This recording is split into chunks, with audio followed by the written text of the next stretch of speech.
We got to come up with a funny name for this area that we do the podcast in. This area? Yeah.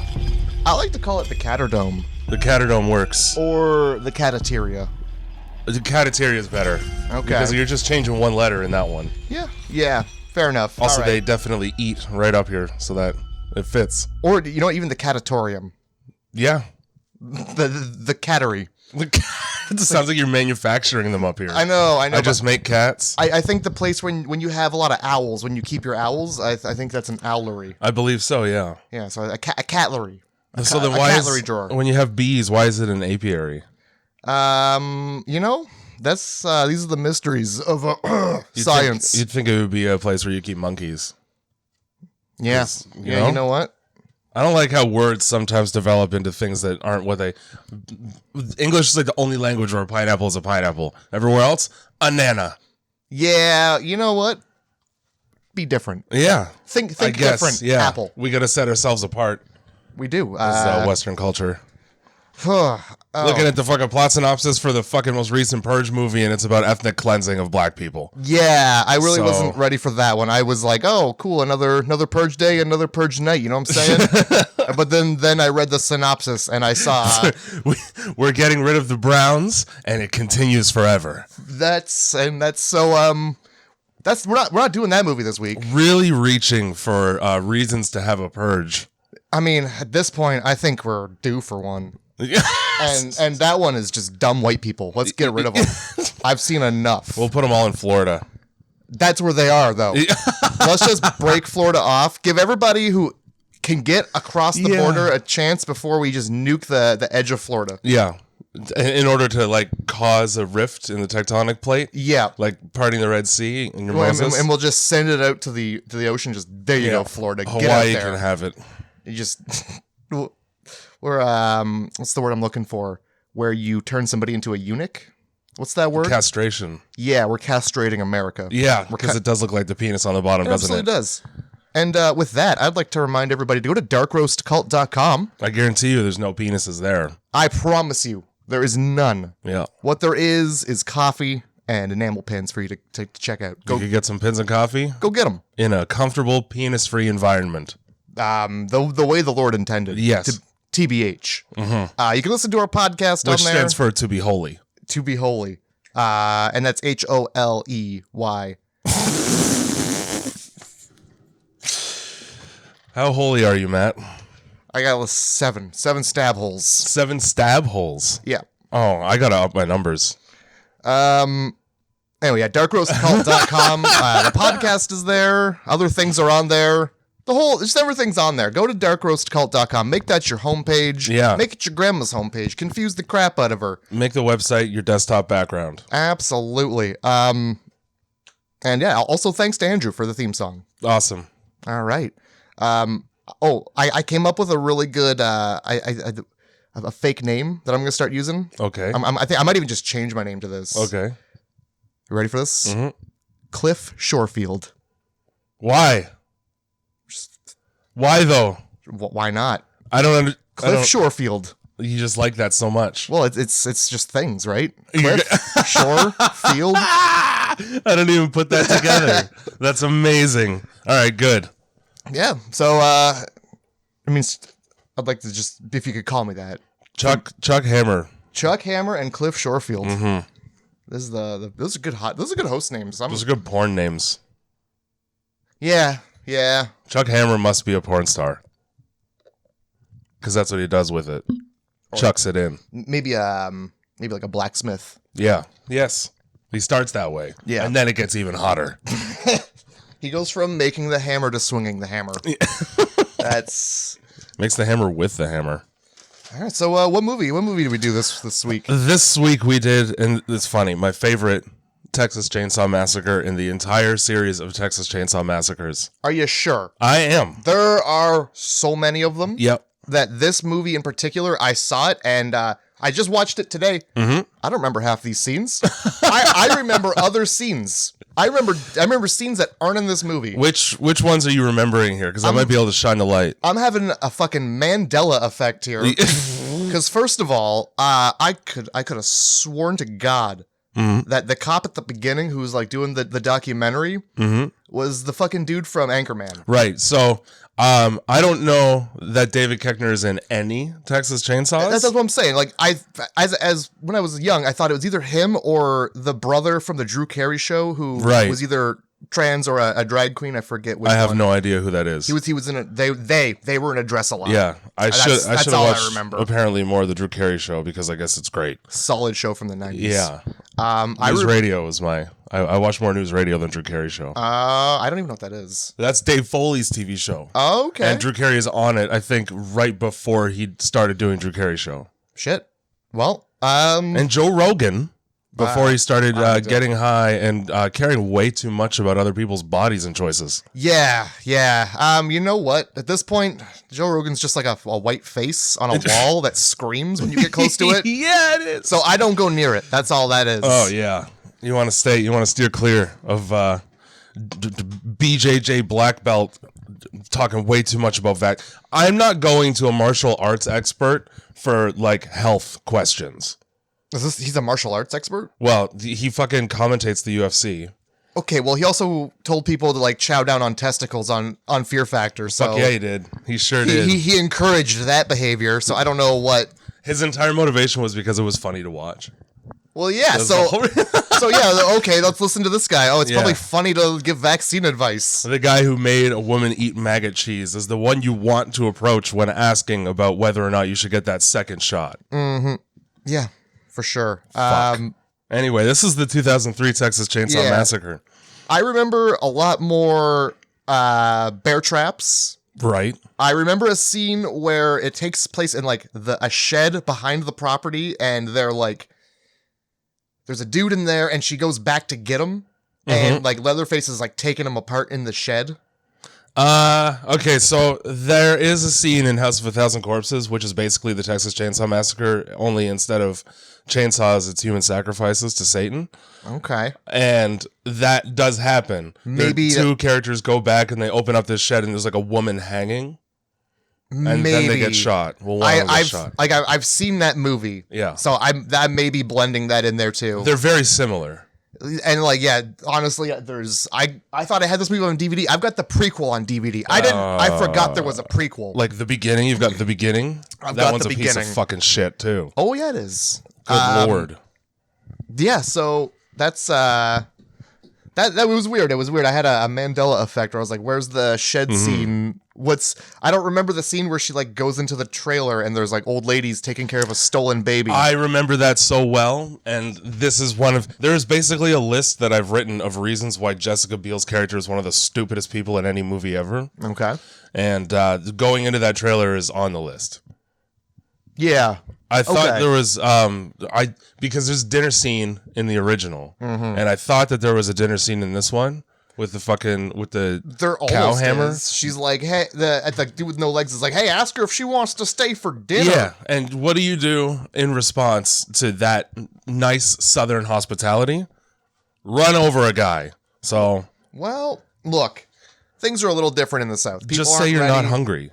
Yeah, I actually have already eaten. I'll be out. And after what I've seen over the past 2 days, I don't think I'll ever eat again.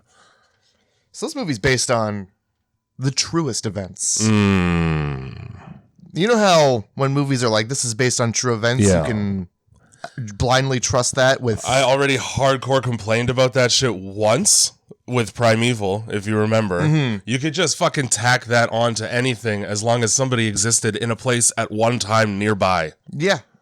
And at least that actually, we for sure know that this happened because if you got the DVD as a kid, you got to watch the Ed Gein documentary. Oh, great. Every day. Yeah. And, well, you did. Yeah. By choice. Well, I mean, what else am I going to watch?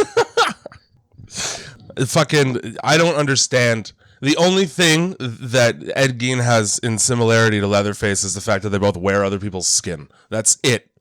That's all you need. He never kills anybody with a chainsaw. That's all you need. I don't think I saw a single flesh lampshade in the whole Texas Chainsaw house here. I think in the first one. Yeah, I think there might have been a skin chair. Yeah, like in the there original. Totally was. You could have made the guy's wheelchair out of skin. That would have been pretty upsetting to see him roll out. Yeah, well, it was already upsetting seeing him roll out. Because what's going on with your legs? Like a fucking Autobot. Autobot, roll out. I can't. I'm stuck behind the toilet. How the fuck did you get behind the toilet? Dude. There's enough space. I got in here. It's comfy and cool. I got in here. I'll get myself out. I don't need your help. Oh my God. So the date, just so everybody, if you've never seen a Texas Chainsaw Massacre, they all take place in the 70s. Yeah. Except for maybe this new one. And then there's also one where I think it's just called Texas Chainsaw. Yes. Or Chainsaw Massacre. I believe it's or just... Texas Massacre. Yeah. Or the massacre in Texas with a chainsaw. It could be Chainsaw Texas too. Yeah. But they like inherit the house. And yeah. Surprise, surprise. We forgot to tell you, but you're like, oh, your inbred family. Sorry about this. But that's the newest one, and it's fucking garbage. I remember seeing that one in theaters and just, I was like, you got like a shitty butler in the basement. And fucking Leatherface's mask makes him look like he's got Down syndrome. I don't think that's the mask. I thought that was like half the thing. It was like there's only one Texas Chainsaw Massacre where you get to see his face. It's this one. Yeah. And it's not a great face, man. No. Apparently the third one had his face in there, and, that was 1990, so times were a little tougher, and they had to cut that out because it was too spooky. He's got too spooky of a fucking face? Well, yeah, he does. It's skin condition and... Yeah. Whatever else? Yeah, they just go, the woman in the trailer just goes, it's a skin disease. I was like, well, he's got a disease and it's related to skin, but I don't think it has anything to do with his face. Yeah. I mean, when you look at him, his nose is rotted off. Yeah, there's no nose there. No. Was there ever a nose? I don't know. He's got a Quasimodo thing going on. He fucking certainly yells like Quasimodo. He yells like something. Sanctuary! He's got the weirdest scream. It sounds like he's fucking grabbing his nuts and twisting them. Was Gargoyles, was that in the movie? Gargoyles. Was Gargoyles part of Hunchback of Notre Dame, that cartoon? Remember Gargoyles? Oh, shit. Were they in that movie? They might have been. I feel like there was living gargoyles. Well, it was probably different gargoyles than the TV show. Okay. See, I always thought that was like a spinoff when I was a kid. I'm like, I don't want to watch the fucking gargoyles from Hunchback. I don't think they had anything to do with each other. Well, we'll look into that. Yeah. So, yeah, it's 1973. So times were a little different. First of all, right off the bat, I don't know what police work looked like forensically in 1973, but I can almost guarantee you that it's not a cop with a tape recorder looking at evidence and being like, yeah, that looks like hair and a fingernail, guys. Let's go. Well, this is Texas, you see. Yeah. And what happens in Texas, as long as you can yell over top of it, stays in Texas. So I think a lot of these are just like, we're doing our best out here. It's going to take the Texas Rangers 3 days to get out here. Let's just go look at the fingernails in the wall. Fuck it. Like, there's by not the way, fingernails in the wall. No. Ew. Ew. Ain't that gross? That's the grossest fucking thing. All right, let's go get coffee. Just, if you're clawing that hard, yeah, I think you should get a pass. Yeah. Like, oh, damn. You tore your own fingernails off trying to escape my clutches? All right, fine. I'll give you this one. All righty. You get a 5 second because... We'll try again in an hour. Yeah. Okay. Movie opens up with a dude, creepy voice. Same guy from the original movie. Yeah. Doing the narration. Hilarious because he is in Night Court. Is he? He's a lawyer in Night Court. Okay. And also he's in an episode of Parks and Recreation where they try to set up Amy Poehler's mom with her like long lost boyfriend from her teen years who saved her life as a lifeguard. And he's just a weirdo. He's just a fucking weirdo. He hyperventilates into a purse, and then he gets up on stage at this fucking Valentine's dance or whatever it is, and he goes, "You blew it, Marlene. Say goodbye to this." And he just opens his coat, and it's disgusting. I do remember that. I do. Oh, shit. First of all, synopsis, 2 sentences or less. What you got? Fucking stay on the main roads. Stay on the main roads. Don't trust anybody who's not going to let you call the phone. Yeah. Like, let you dial the phone yourself. Holy fuck. Nobody lets anybody dial a phone in this fucking whole movie. Well, that's because they dial the proper numbers for safety. They're all calling the same goddamn person, and he's not safety. This whole movie, everybody's weakness is the fact that nobody got to call the person they wanted to call. Yeah. They just kept calling the same shitty guy. Yeah, and he's like, oh, I got to drive 2 blocks that way now to kill these kids? All right. Mine was even horrible serial killers know that when operating chainsaws, they should wear proper face protection. I wouldn't. Proper face protection. Well, he's got a whole face that can get fucked up in front of his face. And okay, in that regard, yeah, absolutely. I can see.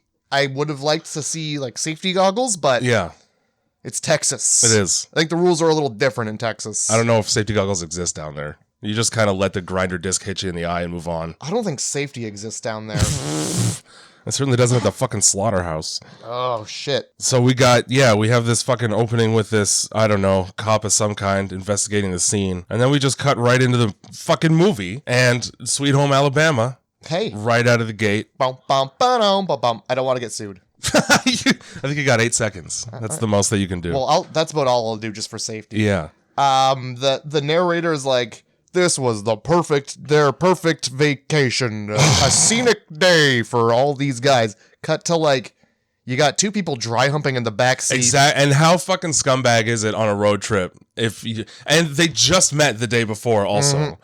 To like, you got your friends, you're surrounded by people who aren't part of the orgy that you're trying to get started. Yeah. Like, how is that not awkward for literally everybody not getting banged right this second? It was an ideal sunny afternoon. It was fucking 80 degrees. Did you see how moist Andy is this whole movie? A stinky orgy was breaking out in the back seat, and you got Jessica Biel singing Sweet Home Alabama in the front. Not the song that I want to hear when I'm trying to get my groove on, you know? Yeah. It's just going to remind me of my ancestors.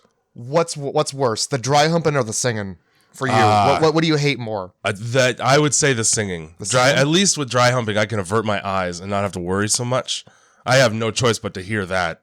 That's fair. I'm gonna go singing. Yeah. Or no, I'm gonna go dry humping. Okay. Because I feel like dry humping, first of all, it's a visual thing. So it's assaulting your visual. That's what, yeah, I just close my eyes. It's also auditory. I guess you can hear him fucking moaning weirdly. Well, and if they're wearing corduroy, that's a whole sound. But then, you know, if you dry hump enough, there are smells. Oh. So I feel Which would be so prevalent in this hot van with no AC. I'm going to say that is going to assault more senses than just Jessica Biel singing Sweet Home Alabama. Well, rolling a joint? Is she the one who rolls it, or is it fucking the guy? I think it's the guy. I think it's Morgan. Okay. Who sparks it up. And then she says no, she chucks it out the window like a bitch. Maybe she's just fiddling with something, but it looked like she was like... Yeah, she was. I don't know what it was. I think the most egregious thing about the dry humping is that they're monopolizing the entire back seat. Right. And so fucking Morgan just has to sit like on his own dick on the side by the window. It's like, this ain't comfortable. Yeah. Fucking I'd be sitting throwing him on the sideways floor. in a car? You're just going to get the motion sickness. Exactly. That's a ticket to nausea. But he drops the STD bomb. Yeah. the standard bank decibel system, the STD bomb. Sorry, I said Standard SBB. Bank. The silent but deadly bomb. Well, that's not great either. Yeah, no, but yeah, it says something about STDs, and that just throws a cold bucket of water on the boners. It sure does, and I love that so much. He fucking wastes no time being like, hey, just so you know, my friend Andy probably has chlamydia. And then she's like, well, I mean, I don't want that one. Yes, and if you're wondering where they're going and where they're coming from, they make no bones. Yeah. Not a single bone. They let you know right away. Before they drop the bomb that they just came from Mexico. Oh, no. And they've got marijuana in the trunk. A lot of it. 2 pounds. 2 pounds of weed? In a piñata. Racist. Right out of the gate. Hey, man. Hey, we're in Mexico. Let's stash the weed in the piñata they recognize as a race. Well, I think it's more so it's like... Did they steal it from a quinceañera? Well, it's like, what do we have to put weed in? Mm-hmm. Well, we can't put it in shopping bags. How about a burlap sack? That's a little suspect. And we'll just cut into the butthole of this piñata and stuff these bags of weed inside of it. They're tourists. They're bringing back a souvenir. It's an adult kind of candy. It is. Now, a couple things already I'm angry. Okay. Jessica Biel's character, I can't, half the time with these guys and their fucking accents, I can't tell if they're calling her Aaron or Ann. I wrote Aaron. Okay, but like there's at least 2 times where somebody says Ann, I swear to God. That could be. I was focused on the chainsaw. Apparently Kirsten Dunst was slated to play this character too. I would have liked that much better. Hey, well, too bad you got Jessica Biel, aka Aaron. AKA woman whose acting coach was apparently a Widow's Wharf banshee because all she knows how to do is scream loudly. in her defense, Jay. Yeah. She's being chased with a goddamn motherfucking chainsaw. Okay, but when this chick fucking blows her head off with the puss gun, she just sits there in the passenger seat yelling like that fucking painting of the guy on the bridge. Oh yeah, they all do. They all yell it. But then as soon as when they get out, Pepper realizes she's got brains on her shoulder. Yeah. Freaks out 10 times harder. Yeah, not the wide open head hole that I looked right into and saw the other side of, like peering through the fucking looking glass. Nah, just a little bit of blood on my shoulder. That's worse. So they're on their way to a Leonard Skinner concert. Yeah. And you find that out when she goes, oh, they got to play Freebird. Yeah. Like they're not going to fucking play Freebird. Also, what a dick for saying they got to play Freebird. Every asshole says that. And so you're subjecting the entire crowd to 7 minutes of guitar? Oh, the longest guitar solo in history. Also, I suspect, I'm pretty sure while they were still living, they hated that song. Oh, probably. Because of how popular it was. I remember reading this list of musicians and like their least favorite songs to play. Fucking A Stairway to Heaven, Led Zeppelin hated playing it. Oh, I could see. Fight for Your Right, Beastie Boys, they hated playing that. Because it was made as like an ironic joke and nobody got it. They just thought it was a good song. So nobody understands the joke I just wrote. Let me tell it 30 times to a crowd of 25,000 people. Yeah, but holy shit. That's a good joke. It's a great joke. It's a solid joke. Even though it went over my head, I still enjoyed that joke. And I think Freebird was one as well. And then there was a Green Day one. I think it's probably Wake Me Up When September Ends, if I were to guess, because it's about his dead fucking dad. The other thing that really pisses me off, first of all, let's get this out of the way, right? Erin is the worst character in this movie. Okay. And it becomes extremely clear as the movie progresses. Well, she's the main character, so yeah. You get served up a platter of her in different areas doing different screams. Yeah. That's her whole job in the fucking movie. Make herself known to the guy who's trying to find her while she's hiding. So the first thing that she does is sing a fucking song even though everybody hates it. And then immediately shoves the fact that she wants to get married down her boyfriend's throat in front of all of his friends. Yeah. Dick. That's the most annoying shit. I was at a party once and I had somebody do that to me with a Green Lantern ring and I didn't. She's like, put it on my finger. I was like, no. And she cried. You've made your choices, Jay. The end. Well, you know. Also, how did she not notice the whole time they're in fucking Mexico that these guys are picking up 2 pounds of weed somewhere and stuffing it into a piñata? She doesn't know that it's there. Well, here's the fun thing about marijuana. Yeah. In large quantities, it's impossible to not smell.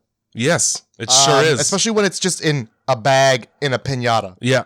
In 70, 80 degree heat. Fahrenheit. Probably Celsius. By the way, that heat destroying the terpenes. Destroying the terpenes. You're basically roasting that weed. You are. You might as well be decarboxylating it in the oven. Oh my god. You'd know too many weed words for me. Yeah. Well, you could just put weed in the oven and then you can eat it after if you want to. That's a fun fact about marijuana. So the first thing that they fucking do here is make a huge mistake, which is pick up a goddamn hitchhiker while you have 2 pounds of illegal weed in the car, number one. Actually, first mistake was throwing the joint out the window, Jessica Biel. That's true. Who is clearly pregnant. Yeah, they don't even go into the fact that like she hasn't drank or smoked or anything. She's feeling nauseous and she wants to be married and she's throwing the weed out the window. Take a fucking hint. I like to think that I'd be a pretty cool mom. Oh, smoke the weed, fine. So they almost crash the van because there's this lethargic woman walking down the middle of the road. Such a casual pace for being in the middle of the damn road. Also running away from a killer. Yeah, no, she's real casual about it. Really doesn't give a shit. I didn't realize she was that chill. So she's fucking cool with it. So they naturally stick their nose where it doesn't fucking belong and pick her up. And then she prominently displays how psychologically unhinged she is. Well, yeah. At which point I would go, hey, this is your stop. Yeah, but they didn't. They just, even though she was like, hey, maybe don't. Yeah. In like a panicked voice. Okay, first of all, I got to point this out. They don't change direction from the direction she's already going in. No, they don't. And then she's like, hey, you're going in the wrong direction. Yep. Bitch, you were going in the wrong direction. You should have been walking the other fucking way. This is the goddamn direction. We've been going this way for hours, all right? But yeah. Fucking throws a fit. Like, she's saying things that are upsetting. They're all dead. Yeah, then and nobody's like, who? He's such a bad man. Excuse me? Should we... Let's just keep going. She's freaking out. It's probably fine. Let's drive closer to the thing that's making her freak out. Yeah, we get to the slaughterhouse and she immediately jumps and tries to crank the wheel. And like, okay, well, first of all, you're going to crash the van, so you'll be stranded right where you don't want to be. Yeah. Think it through a little bit. Well, she had the wherewithal to have a plan B, so it's good. Secondly, how the yeah, it's true. More like a plan P. Sure. For puss gun? Pussy pistol. A plan PP. I couldn't think of another one. That's just fine. Fucking, I called it pussy gun the whole movie. A coochie revolver. Yeah, nice. Okay. No, I got nothing. Fair enough. So yeah. When she can't crash the van and strand herself and everybody that she just met, she just reaches right up inside of her. Yeah, and she removes a gun from that crevasse. Yeah, she really gives her, like, she doesn't even, like, stop to be like, well, I'll just get out here and walk in a different direction. Yeah. Nah, it's just like, if you're not going to go the direction I'm going in, that's it then. Now nobody's going anywhere. No, I'm going to ruin this for everyone because you didn't listen to me. And then we are treated to probably the best shot I've ever seen in most movies. I can't think of a better one. 100%. It's the best shot in this movie, first of all. And then, in most. It starts on the outside of her face, and we go through her whole head, and then out the back window. As the head just falls back and smoke comes out the mouth. Like a wet, dead fish. And you're seeing people scream, and you're like, oh, okay. And then it zooms out, and you're like, oh, okay, more people screaming. And then you're in her mouth and out the back of her head, and you're like, that's why people are screaming. I get it. Apparently, they had to cut out, like, footage of her ear flying off and shit when she blows her head off. They should have just left that in. There's a couple... there's 2 deaths in this movie that pissed me off once I found out that they were gorier deaths before cutting. You know what? For a Michael Bay film... Yeah. You wouldn't expect that. No, he does fucking display as much as humanly possible. But also, like, it's a Texas Chainsaw Massacre movie. You're worried about an R rating? Yeah. It's Leatherface. Like, your weapon's a chainsaw. It is. They don't cut delicately. No. It's not a bone saw. It's not a precision cut. I actually looked to see, because of the tire iron scene, whether or not chainsaws can cut through metal. And it turns out it's only a specially made chainsaw that can do that. So it's actually a little bit more accurate than I thought. Okay. Because Andy's bracing himself against the chainsaw that's running with a tire iron. And I was like, that shit would slice right through that, wouldn't it? Well, turns out no. Yeah, I guess not. To be honest, I expected it to catch on the chainsaw and just go flying. Yeah, that's probably a more likely option. But no, that was that whole tire iron thing pissed me off because we'll get to that when we get to it. But yeah, I'm upset about that. So fucking Eric Balfour, whose name is Kemper, I don't know if you noticed this, but he's wearing his mechanic's jacket on his road trip to a Skinner concert because it's got a patch with his own last name on it on the chest. I didn't notice that, but it's change your wardrobe after work. It's a good thing he did that. He's labeled. Otherwise, perfect. How would you know? Perfect. He's in an episode of Eric Andre where they make him do that spinny bat thing before he comes out on stage, where you put your face down on the baseball bat and spin. Okay. And then they like blow smelling salts into his face and eyes, and then he comes out. So he's like obviously super disheveled. And then the whole time there's a guy under the floor sticking his hand up through it and poking him in the asshole through the chair. So, like, he just can't get comfortable either. Oh, my God. Oh, it's the worst. It's so fucking funny. He gets so pissed off. I need to watch more of that show. Yeah. The bumper sticker, one of the bumper stickers on this van, it says shit happens. Yes, it does. Hilarious. And then the other one says everything is fake, everything is permitted or something. Yeah, something which is, like that. Some about, like, at the beginning he says something like that. This is a true story. Yeah. Nothing is admitted or whatever. I don't know, but some kind of cheeky joke about it anyway. Yeah, it's right there on the bumper sticker. Yeah.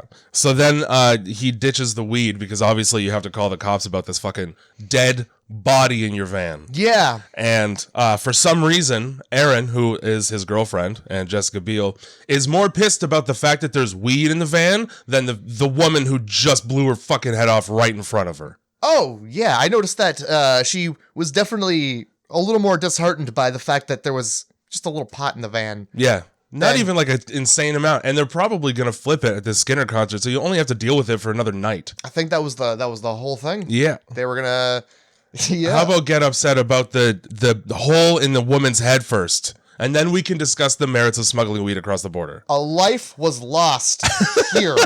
And it's your fault because it was your idea to pick her up. And also fucking Pepper, the hitchhiker they picked up the day before. Yeah. Who didn't blow her fucking head off. Her reaction to the whole thing is like, why did she do this to us? To us. Which is not the reaction to have. No, when somebody kills themselves. Oh, what a selfish prick. Yeah, god damn it. How dare you put me in this position? Yeah, it's not like we made her do it by driving toward a thing we didn't know about. Andy has one of my favorite lines in the whole movie. He's like, so that's what brains look like, eh? Kind of like lasagna. Kinda. Okay, I'll stop talking. It's been like 10 minutes since the traumatic thing happened. Yeah, but I mean, he's looking at him and he knows what he's looking at. He's like, I've seen that before. That's when I noticed that he's fucking as sweaty as a pop can in a Pepsi commercial, like this whole movie. Texas heat, man. He's just dripping. That Texas heat's a killer. And then, so yeah, like they're trying to find this fucking gas station so that they can deal with this horrible body. You know what's bad? Like, my first reaction was like, why are you driving off? Yeah. Call the cops. Oh, with what phone in 73? Exactly. Matthew? I was like, oh yeah, I forgot. We have to go place to make calls. Fuck. And then, what's his name? Kemper goes, the next hitchhiker is shit out of luck, I'll tell you that. Yeah! Of course they are! They're not even gonna want to get into the van anyway. You're gonna open that sliding door, see the fucking brain matter on the window, and go, I don't need to get to the airport that bad. The next one. You guys are in a hurry, aren't you? You got more pressing issues than getting me to the convenience store. I'm on the wrong side of the road. I'm going that way. Forever. I'm putting as much, I don't care if it's backtracking or not. I liked that Pepper was like, I'm not getting back in that van. Cut right to away. Van peeling out. Yeah. And got right back in that van. And then in the background, you can see that they've just taken old newspaper and just stuck it to the dead body. Just to be like, we don't want to look at this. Cover it up with the newspaper. And like, no accounting for the smell of it until much later. Yeah. I bet you that thing would smell right away. I think she was spraying something around. Yeah, which sucks. Like, oh yeah, you would smell meat. It's got to smell like meat. This girl's saying all this horrible shit right before she offs herself, and then Morgan just goes, I'm too stoned for this. Yeah, you're so high that these disgusting words are funny to you now? Oh man, your trip's about to get ruined. This woman is implying that she was just raped. I mean, but I'm having a good buzz here. She was implying a whole lot of bad shit. Yeah, fuck. But yeah, so they pull up to this fucking suspect gas station. Yeah, man. Which I'm shocked it had a phone. I'm shocked it had anything. It had plenty of pigs' heads. And flies. Flies eating the shit off of these fucking heads that they put there because they're flies and that's what they do. I'm pretty sure flies are manufactured in Texas. That's where they come from? Yeah, they come right out of this fucking building. Every fly in the world passed through that pig's eye socket. There's so many fucking flies on these. And you got them in like a display case with a sneeze guard, like a salad bar. Mm-hmm. Like, who's going in there like, oh, that looks tasty for dinner tonight? I want the eyeball part the most. Another scene I forgot about was actually the very ending of this movie. Because it ended different than I thought it did. Right. So my first thing was like this old lady. She's like, oh my. Oh, me, oh my, oh my. Yeah. And they're like, how about that, we'd body? like to report a suicide. And she's like, oh, something like this comes along and you realize how crazy the world is. Yeah? This is just a casual dead body in the back of there. Look in the mirror, you old twat. You're the worst of them all. This world's just crazy with people blowing their fucking heads off left, right. This wild, town, man. I don't know. It used to be such a nice, wholesome town. Until, I don't even know. You can't blame the blacks for this one. All the worst stuff was already there. Yeah, for fuck. And then charges them to call the fucking sheriff. 10 charges cents? them money to report a crime. Oh yeah. Oh my god. Still gets them for that though. She's not losing out on that. And that's the thing is like they're getting visibly impatient with her because she's not being supremely helpful. But it's like, yeah, that makes sense. I have a dead body in the back of my van and I want it out. But they didn't get out of the vehicle with that kind of conviction. They all kind of casually sort of stroll out. They got it stretched like, guess we'll report this suicide, this body, I guess. Yeah, brains ain't getting any hotter. So the fucking, Aaron and Pepper go try to find a bathroom. Again, piss in the woods. You know what? Just fucking piss in the street. Yeah. Do not go in the woods. Who are you hurting by pissing in the street in this part of Texas anyway? One person holds the other person's hand so the other person can squat and not piss in their jeans. Yeah. And they just kind of like squat together and do like a teeter-totter thing. Mm-hmm. In full view of everybody looking so that you're safe is Who's my looking? point. Who's looking? Probably fucking Kemper. I get the sense that she doesn't put out much, this Aaron chick. She's pregnant. It's never confirmed nor denied that she's pregnant. My first thought was she's pregnant. Yeah, it makes sense. All the pieces are there. So I forgot the ending of this film. So I was like, my first thought was like, well, this old lady isn't going to call the cops. Mm-hmm. She's calling the sheriff, different from the cops, because she's clearly part of this fucking hillbilly family. 100%. Just the look in her eye, dude. Oh, yeah. And the way that she's just like, yeah, I'll call the cops. I could do that for you. It's going to cost you, though. And at no point in any way during this film was help on the way. No, there was never any. Help was never coming, and they had no idea. I would have been way more wary of the truck that stopped at the end. Yeah. It's like, okay, well, I'm still in Texas, and the last time I got picked up by somebody, it ended up like this. So maybe I'm just going to keep my eyes open. Yeah, really, go a county over. Yeah. Go one county over. I was pissed because I was like, look at the license plate. You're already in the front. Look at the plate. If it's like a Louisiana plate, fine. Yep. You're good. Yeah, oh yeah. If it says Texas and there's blood on it, yeah. Peace. No, if it says we saw or TXCH Massacre, I don't know. Get out of there. We saw. But like if say you're distressed, right? And you've been chased by a murderer all night and you don't want to stop at this gas station. Like, just be like, hey, just keep going. Can we not stop? This isn't urgent. Instead of trying to take over the whole truck, just like as ineffective as it is this time when the chick who fucking offed herself did. This woman learned nothing, and the expense was a life. Well, that's at least one. I mean, several, but at least one. So yeah, I guess at some point the cop's like, hey, or the sheriff, sorry, yeah, I'm at the mill. Meet me at the mill with your body. Red flag. Yep. It's the 70s. Maybe things were different there. But that's what I was like, how fucked up was Texas in the 70s? Just drive around with a dead body. Nah, that's cool. I'm the cop. You just do whatever, man. How the fuck is that acceptable? You bringing the dead body to me? Oh, I permit it. Being like, it's going to be 2 hours for me to get here. How big is this town to have one hillbilly family that everybody knows to avoid, and yet it takes 2 hours to get from the mill to the only gas station? You know what? I'm thinking everybody in the town is the family.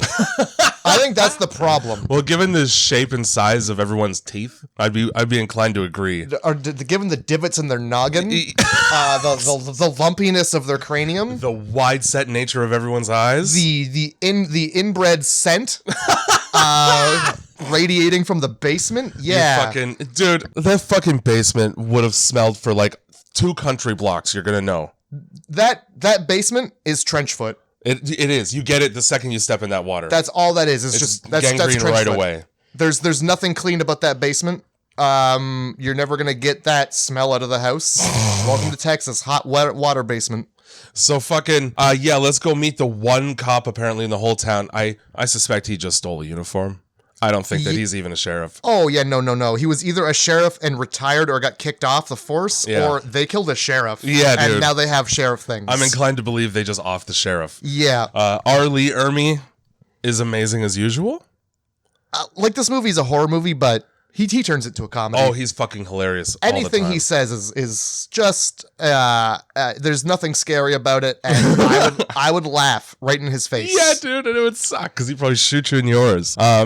This is where everybody starts to make horrible decisions. I mean, obviously picking up the hitchhiker was one. Yeah. And then getting to that weird lone gas station is excusable because you have a body. Mm-hmm. But okay, we're at the mill. We don't live anywhere near here, so we have no idea where we are. They don't even take a road up to the mill. They just drive like down the lawn, and then they park their van where it can't be visible from anywhere but the mill. And there's only one way to escape. It's either backwards or forwards. Yeah, why would you do that? Park it right out in the fucking open. Oh, can I see the road from here? Sick. I would say don't even go to the mill. Wait at the road. Yeah. Wait the 2 hours Yep. at the gas station. Fuck it. They debate whether or not they're going to dump the body. Let me tell you this right here.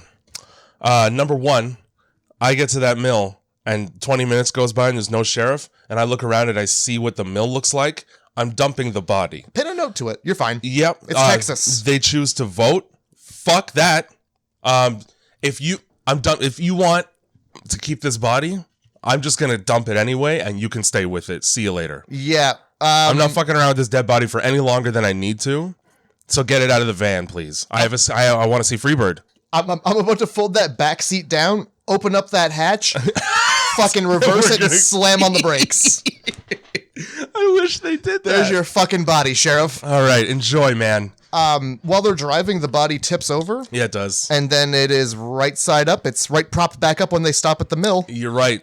Somebody manipulated that corpse again. I don't know why they would. That or they just fucked up. They filmed a scene where it tipped over and then didn't bother to... No, that's 100% what happened. Yeah. I was trying to do the benefit of the doubt thing, but Yeah. no. There's a couple things. Because, body tips over. I'm not touching it. No, that's where it is now. Yeah, we hit a bump, it tipped over. You made us drive out here. It's your own damn fault. It doesn't matter. It's not like he's fucking a forensic scientist anyway. So and like weird things begin to happen here. Really. I noticed that Andy is the poor man's Owen Wilson. That's number one. Yeah, he's got that hair. Yeah. And then we just dick around. So they show up at the mill and they're like, okay, there's no sheriff here. Let's walk 20 feet. Oh, there's no sheriff here. And we're going to continue to discuss how there's no sheriff instead of just leaving. And you know what they do find, though, is fucking weird dolls pinned up. Yeah. I see that. Oh, bye-bye, Mill. Yeah, see you later, Mill. Nothing mill-related is happening here. Not for years and years. Not a fucking thing to be milled. And you know what? A body would fit right in this creep show fucking building. Yeah. So let's just leave it. No. Instead, we're treated to meeting the fucking craziest, creepiest character. Well, not creepiest, but weirdest for sure. Aiden from The Ring. We got Jedediah. Yeah. Not Jebediah. No, Jeddah. Jeddah. Volkswagen Jedediah. But da-da-da-da. God. Fucking Jedediah. Yeah. The fucking kid. The toothiest kid. The kid's got more teeth in his mouth than I do. The kid who nobody's watching. Yeah, he just has a bed there. The fucking latchkey kid who's wandering your fucking neighborhood. Yeah. Who gets home from school and his parents don't get home till 4. So he's got an hour and a half to fucking raise hell. Go to the mill and make weird sculptures out of doll heads, apparently. Yeah, this is what I do till my mama come and gets me. And ostensibly, nobody comes and gets him because he's got a fucking mattress. He just lives in the mill. Given where his family lives, Yeah. I'm a mill boy. Yeah. I'm a mill boy now. I don't want anything to do with that basement in my house. I feel like he... Not to mention the fucking kitchen. Oh, this house, dude. I can't wait. What's it called when the Amish, they like decide not to be Amish anymore? They have that that period of go out into the outside world thing. Yeah. I can't remember the fucking name of it for the life of me. That's what this kid did. But it's like, yeah, you get to have like a weekend or something. Yeah. In regular people land. And then decide impossibly if you want to go back or not. I'm going to tell you, a weekend's not enough. No, I'm out there, man. A weekend, you're not even going to get through like the first half of Stranger Things. No. You that's just not enough time. That's the beginning of a bender. Like, imagine being Amish, and you're like, all right, I'm going to go to this hotel. I'm a live life. Yeah. What the fuck is this magic box? Oh my God. And you just sit there for a weekend, and then you go, oh, I didn't even get to drive a car. Shit. I don't know who this Sponge Robert is, but he's got some good ideas. How doth he be living at the bottom of the ocean? In a pineapple, which is a fruit I've never fucking seen before because I'm Amish. So Morgan is the most level-headed character in this movie right up until he almost loses his level head. I guess. By being like, this feels weird, we should go now. All right, yeah. And nobody until way later when it's obvious you need to is like, yeah, I agree. Mm-hmm. Like, it's like pulling teeth getting one other person to agree to dump this body off. And then fucking DeKemper does it because he probably thinks he's going to get a sick roadhead with it from his girlfriend because she's all compassionate about it. She's like, all right, I mean, It's a dead body, babe. I know this is super fucking aphrodisiac material here, talking about this corpse that I'm going to defile and leave in a ditch. I don't give a shit how strong my relationship is. If the alternative is to continue to drive with a dead body, I'll break up. Bye. You can stay here. So yeah, definitely dump that body. Yeah, dump the fucking body. This kid, they ask him for directions to the nearest house so they can call the sheriff and get an ETA. Why are you trusting a 7-year-old who lives in a mill to give you reliable directions to anywhere good? Yeah, especially when Jedediah, before he met you, he went and poked that fucking dead body. He sure did. He saw that dead body and he's like, what'd you do to that girl? Also, fuck this kid for sending them to Leatherface's house. Yeah. He's trying to be all helpful at the end. It's like, okay, well, that doesn't change the fact that you put me in this situation in the first place. It's funny. He's like, yeah, roads don't go there. They do. There's a laneway. There's a goddamn laneway. Oh my god, I forgot that there's a laneway. So he's just using his fucking shitty imagination on that. Hey, y'all, go through the woods till you find anything. The first thing you find is the thing you should look for. That is my advice. I am Jedediah, and I'm gonna go poke that dead body. Yeah. He's got other things on his mind, and they're all poking a dead body. Man, he already had a big fucking dead body poking stick. Yeah, he was ready. He was moving the arm around like a puppet. He's practicing his ventriloquism. I like that. Hey, That's gonna get him out of this shit splat town. Oh my god. You get him up on stage with a corpse? Fuck. That's a show. Fucking Kemper and Aaron go to this house based on a child's directions into Narnia. Or the fucking, with the Terabithia is the other one. Yeah, it is. If you remember that movie about a chick that drowns in a river. Well, here's the thing. You got, what's worse, Narnia. That's Christian propaganda. And also a lion. Who is God. Yeah. And so you got all that Christian nonsense weaved in there. Yeah, interwoven. Or you got Terabithia. Yeah, Terabithia, first of all, sounds nicer. It does. It's a bridge there. There's you get to walk over a bridge, and there's a kid with a stuffed octopus, if I remember correctly. All I remember is that fucking bitch dies. I don't remember that part. That's a she fucking shame. Dies, and the kid wakes up and he's like, I'm gonna go to Terabithia. That was a bad dream I had last night about this chick dying that I'm friends with. And then his parents are like, oh no, that happened. She's fucking dead. Roll credits. I don't remember the rest of the movie, so that's a good time to roll credits. Well, you know what's, if your friend is drowning, you should pull them out of the water. That's true. That's that. I feel like he had like a vision or something. He wasn't actually there. Oh, I don't remember. I read the book in elementary school, so I have no fucking clue. Remember these things from elementary school, you fuck. I could barely remember my name most days. So, Jedediah got taught a lesson in suicide. This fucking young child, this simple boy, learned all about suicide that day. Sure did. And they split up. They immediately... Always a mistake. Shaggy and the gang split the fuck up. And this is where I get mad again. Because, hey, if you're going to the house and you have no choice but to have the body, and he goes, the sheriff's at home getting drunk... By all intents and purposes, the fastest way to get the body out is to drive it to where the sheriff's drunk at the house. So everybody load up. Let's go to the house together instead of staying at this creepy mill with this child who ran away into the woods. Yeah. Hey, how about this? You know what? Sheriff's at home getting drunk. If you don't care, I don't care. And that's what Morgan says. And I was like, fuck yeah, you're right. That's my attitude. If the sheriff 100% doesn't care about his job enough to be sober for it, he knows where the body's gonna be. Yeah, and it's gonna be right there. We got a concert to get to. I got all this weed to sell. Absolutely. Meanwhile, while they're on the way to this house, the sheriff shows up at the mill, and his front door to his car sounds like the doors in Grand Theft Auto Vice City. That's hilarious. Right away, I'm like, that's the Vice City opening, like when you get that fucking Ford, the Ranger. Yeah. Like it's the Ranger door opening sound. I love it. It's amazing. I love it. Sheriff, again, best character in the movie. Yep. Before he says a fucking thing, he spits, he doesn't spit, sorry, he ejects a glob of brown silt out of his mouth like a llama. Oh my God, does he ever? What is it with fucking hillbillies and chewing tobacco, man? Hey, it's the healthier option. Oh, is it? I don't think so. I don't think anybody in this movie gives a shit about their health. His first line in the movie, he walks up to the back of the window and he goes, just an educated guess. First of all, no, there's no education.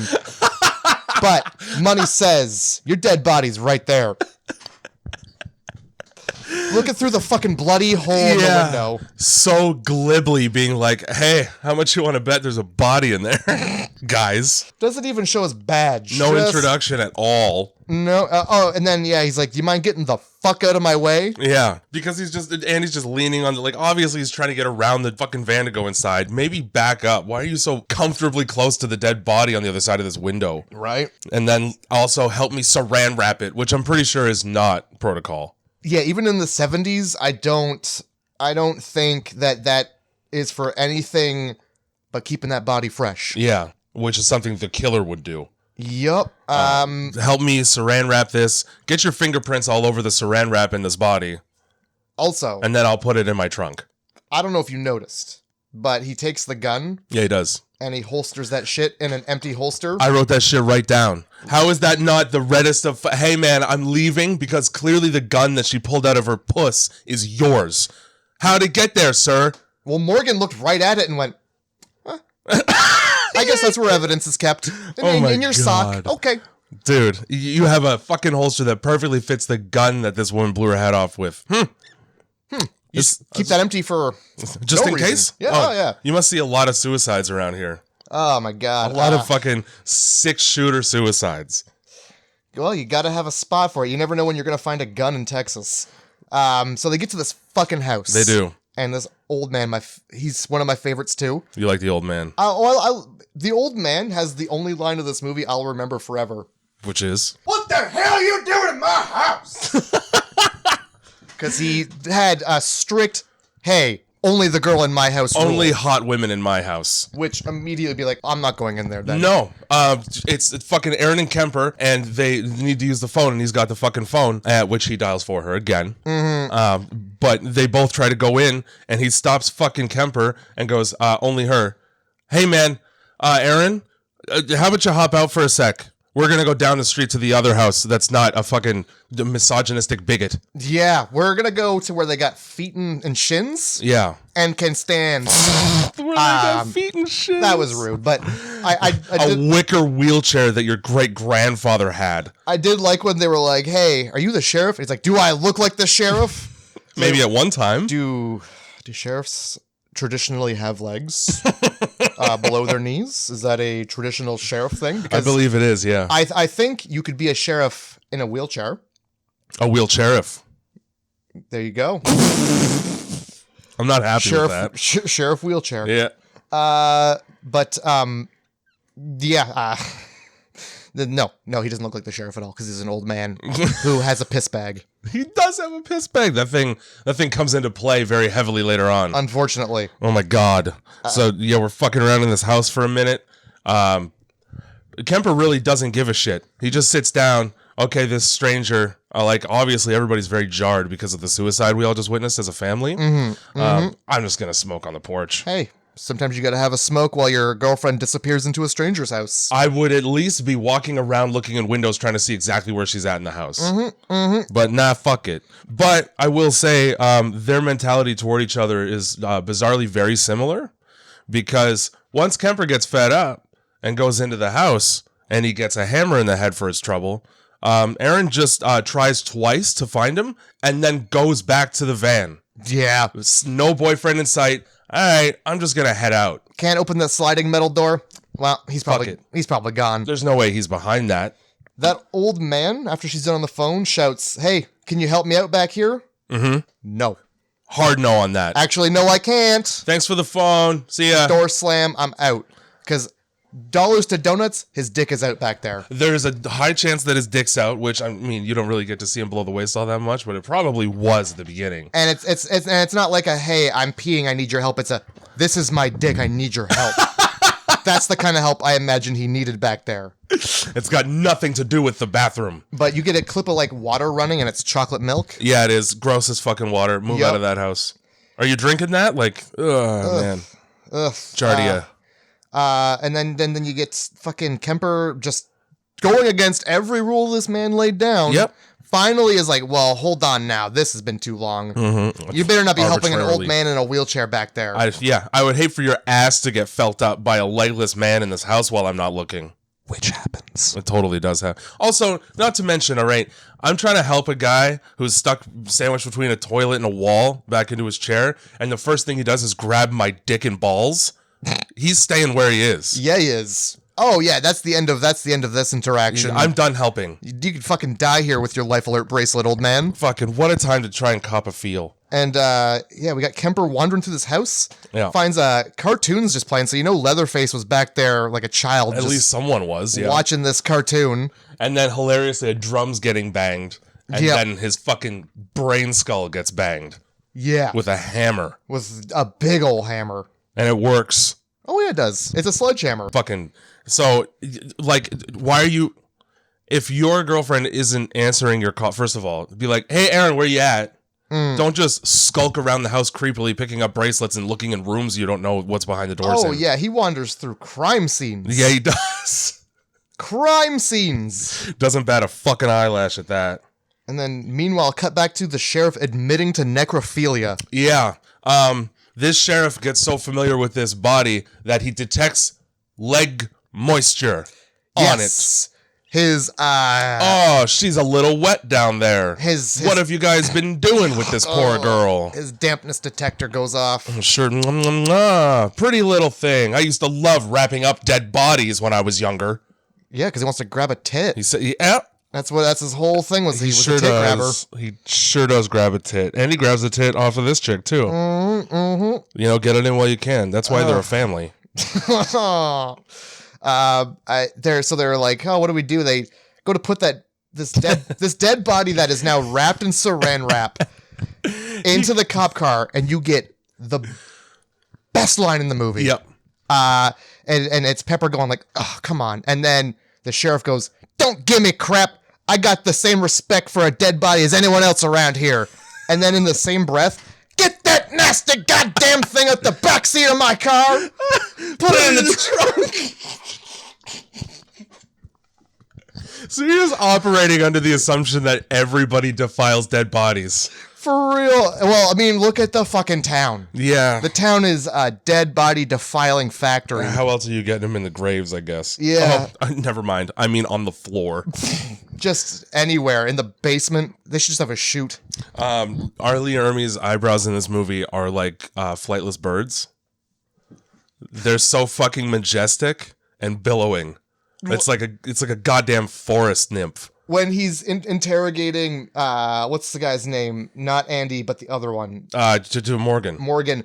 His eyebrows are jutting out from under his hat and like holding the hat up. They are, dude. Like little shelves. Oh my god. That guy has got eyebrows. Yeah, you could land a plane in that field. Fucking, you could get lost. There's nymphs in that fucking... Yeah.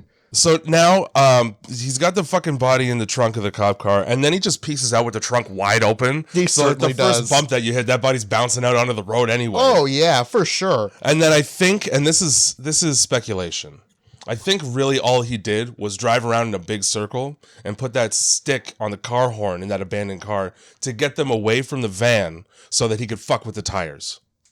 I'm with you on that because because he takes the keys.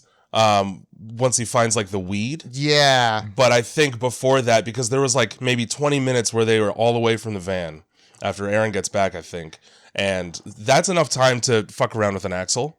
Yeah, no. Otherwise, there's no explanation for why the van breaks down when she tries to drive it. Yeah, because like they hit a pothole and that wheel just goes whoof. So does the other one. Yeah, so... I assume it was him being like, well, they're not getting out of here At least somebody. At least somebody did it while they were distracted by the car horn going off.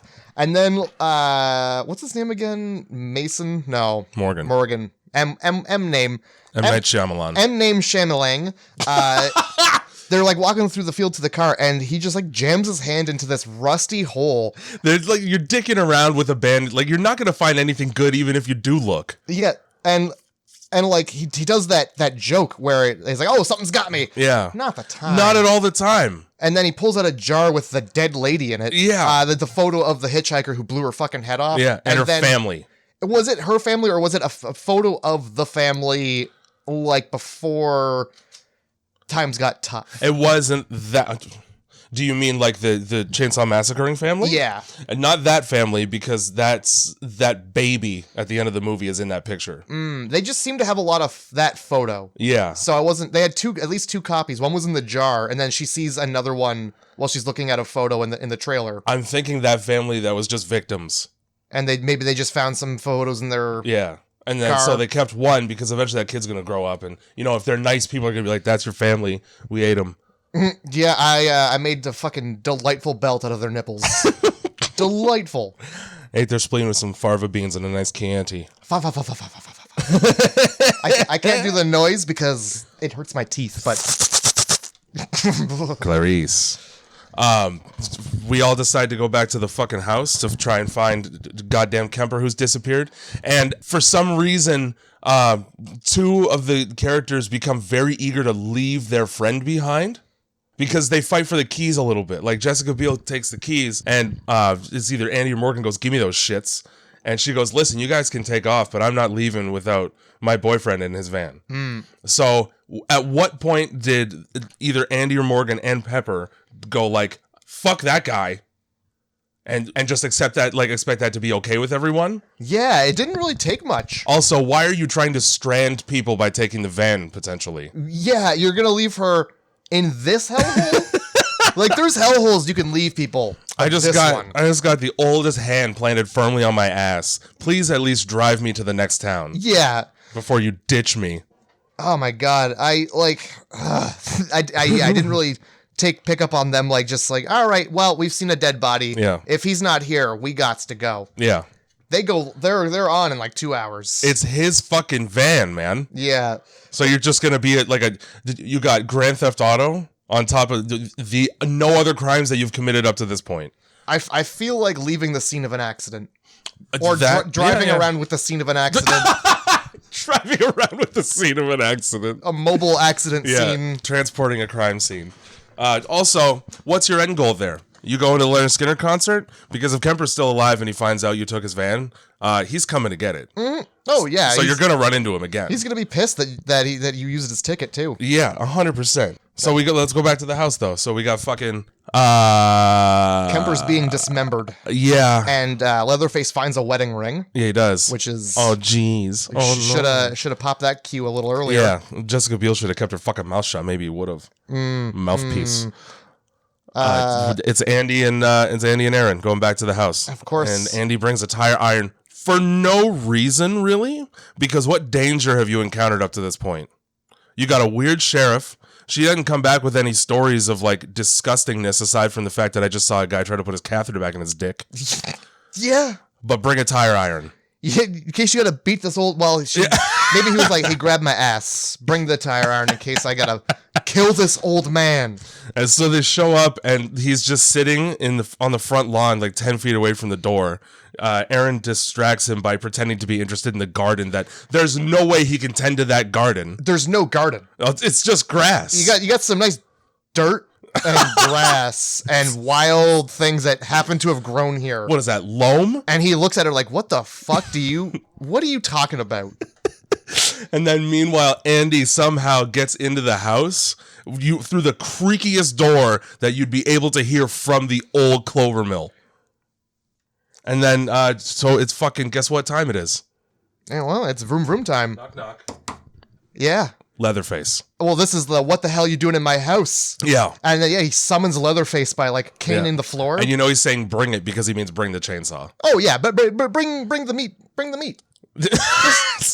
He goes, you guys are so dead you don't even know it yet. That's pretty fucking dead. Yeah, it'd be really funny if he's like, yeah, bring it. And then he's like, all right, and he just fucking punches him and knocks him right out of the chair. I wanted that guy to get knocked out of the chair the whole goddamn time. Is that what I was to bring? Yeah, because I did. I brought it. But no, Leatherface brings the saw. Yeah. And then you get Aaron, who thinks that like holding a wood door closed. Yeah. That's the saw antidote right there. It's funny because chainsaws like express purpose is to saw through wood. Yeah, it's kind of like they were invented to make that an easy thing. Yeah, so put those twos together and probably just keep running, you idiot. But you've got the power of Jessica Biel. Yeah. Now, she was an X-Men. I forget which one.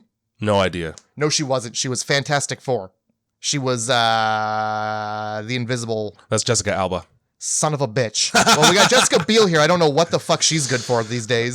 Jessica Biel is in, dude. She's one of those fucking actors that I never know what movies she's in, but she's in a ton of fucking movies. Is it a superhero movie? She's in Blade Trinity. Is she a vampire? No, she's one of the vampire fighters with Ryan Reynolds. That ain't gonna help because no. Here comes the chainsaw. Yeah, right for your face. And I didn't know Ryan Reynolds is in that. Is he Deadpool in that movie? No. Okay. But he's got the same sense of humor as Deadpool in that movie. Are you sure? Is his name Wade?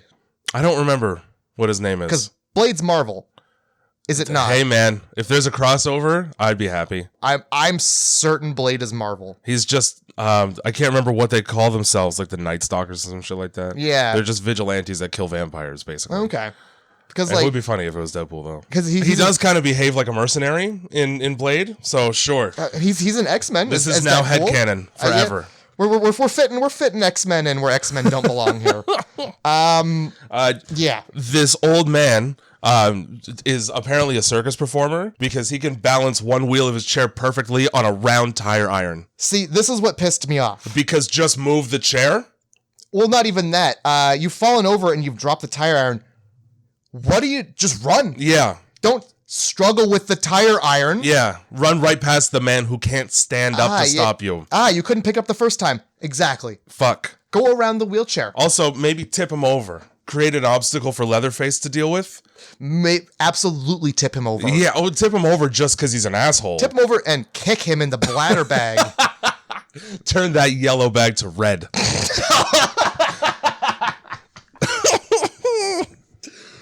And then, boy. Okay, so now I get real mad. I had saved a lot of my mad for this particular part. The chase scene? The chase scene through the dry cleaning service that these people apparently run. Thank you. 50 fucking sheets hanging out to dry. Not a single one of them is clean. Not a single clean sheet. Stains for days. And there's a million. And somehow Andy gets turned around. So he gets his legs sliced off. This is what I'm saying. They're running in one direction and all of a sudden he's perpendicular. I guess the fucking, the bed sheets create this kind of like Minotaur's labyrinth where you're just, I've seen this sheet before. We must be going in circles. Yeah, he looped back around to run directly in front of the loudest thing, which is a chainsaw coming at you. Being held by the biggest man in the country. If you want an idea of how big this man is, he had a diet of bread and brisket to get to be 300 pounds for this movie. Fucking amazing diet, first of all. Secondly, he's 6'5.5". So he's higher than the lions. Yeah, You're not hanging your fucking bed sheets at 6'5". That guy in the wheelchair certainly isn't doing that. Yeah, who's hanging this fucking laundry? Oh my god. But yeah, so he, instead of running around the laundry, Leatherface decides to duck under and not get clotheslined. You fucking idiot. And so at this point, it's safe to assume that your boyfriend is dead. Andy is probably also dead. Let's just go. Mm-hmm. They're dead. Yeah. Even if they're not dead, they're dead soon. Well, guess what? It doesn't matter. Is it who's it's Andy? Andy, no, Morgan loses the leg there. Andy loses the leg. Morgan gets chandeliered later.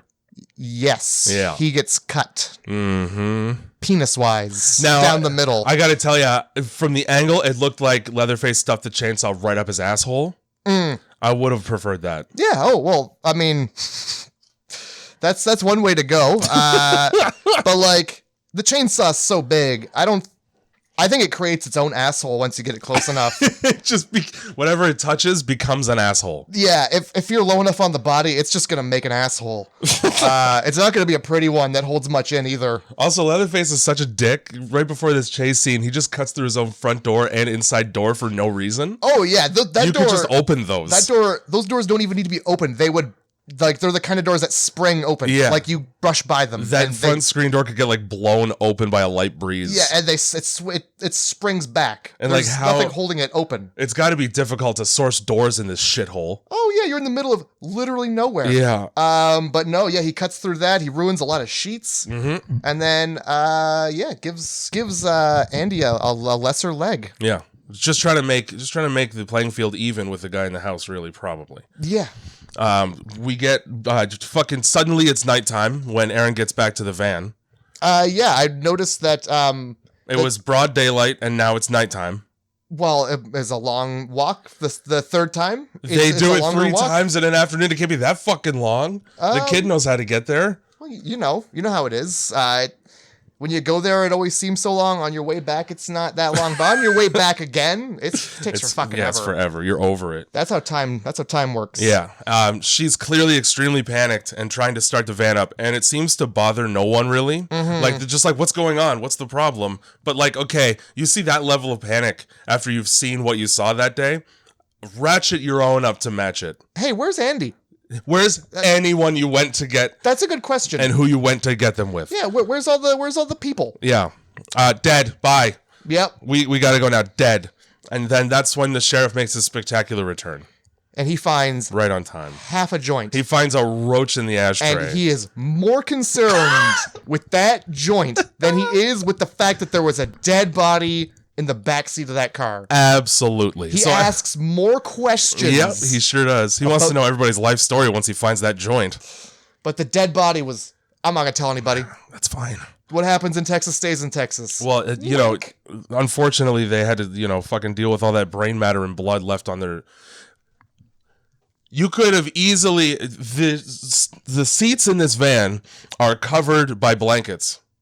Just take it off and leave it on the ground. That's the beautiful thing about the 70s. Yeah. There were blankets in every car. And you know how easy cleanup becomes when all the blood and brain is on a blanket and not just the seat? Mm-hmm. Also, so why aren't you just taking that right out immediately, you idiots? Now we'll leave it in there so that I get to sit in it with a gun to my face later. Yeah. This fucking scene. Good sheriffing in the scene. Yeah. Makes everybody get right on the ground for a little bit of weed, which is probably pretty accurate for 70s Texas. I would say. I wanted to look up like what kind of punishments existed for possession of marijuana in Texas in 73. I have no idea what. Probably death immediately. Probably just death right there. He's fucking like, okay, Morgan, how about you recreate this suicide for me? I got a bad imagination. No, you don't. He's like licking his fucking lips, basically. Yeah. And then, Morgan really tests this sheriff's forensic mettle. By not sitting in the right spot in the seat, and then by telling him that she shot herself through the bottom of her chin, despite the giant hole in the back of her head. Yeah, I'm not even a police officer, and I'd be like, that ain't right. Yeah, some 2 + 2 don't equal 6 here, pal. Seems like something he would say. Although, even though it probably does in his head when he's trying to count. He probably threw a couple fucks in there. Yeah. I'm mad because are you seriously telling me that 3 adults can't overpower one 60-year-old sheriff? Mm-hmm. Especially when he's got a gun to his face. One gun. And the gun that he goes recreate this suicide with, we learn is not the same one he used to fire bullets at his head earlier. Yeah. But when he hands him the gun to recreate the suicide, you can see right in the chamber and it's empty. Oh, boy. I could see that shit, and it wasn't in my face. You know what he should have did? What's that? Turn the gun around and use it as a hammer. Yeah. To hit this old man one time on the head. One solid hit. And cause him such brain damage that he dies of a stroke. He's got fucking amnesia forever now. Speaking of a stroke, I noticed that Morgan's ability to speak is basically on par with a stroke victim. Again, just like the sheriff in Winter Beast or the ranger, this guy can't open his mouth larger than 2 inches without having a heart attack or something, apparently. Well, that's because a gun's getting jammed in it. The whole time, though. That's where I got the Ann Aaron shit from, too, because he doesn't know how to pronounce nothing. Okay. He barely uses his tongue and mouth to speak. You're like the mouth open police. Furious about it. He's in another movie where his accent is like way clearer, and it sounds like he's drunk all the time. Well, welcome to the South. So fucking... recreate this fucking crime scene for me. This murder, this suicide. In the scene where he's jamming the gun down his throat, he's jamming that gun down his throat too. He's trying to get him to throw up. Yeah, like in real life. Yeah, and he does. Which I mean, that's dedication to your craft.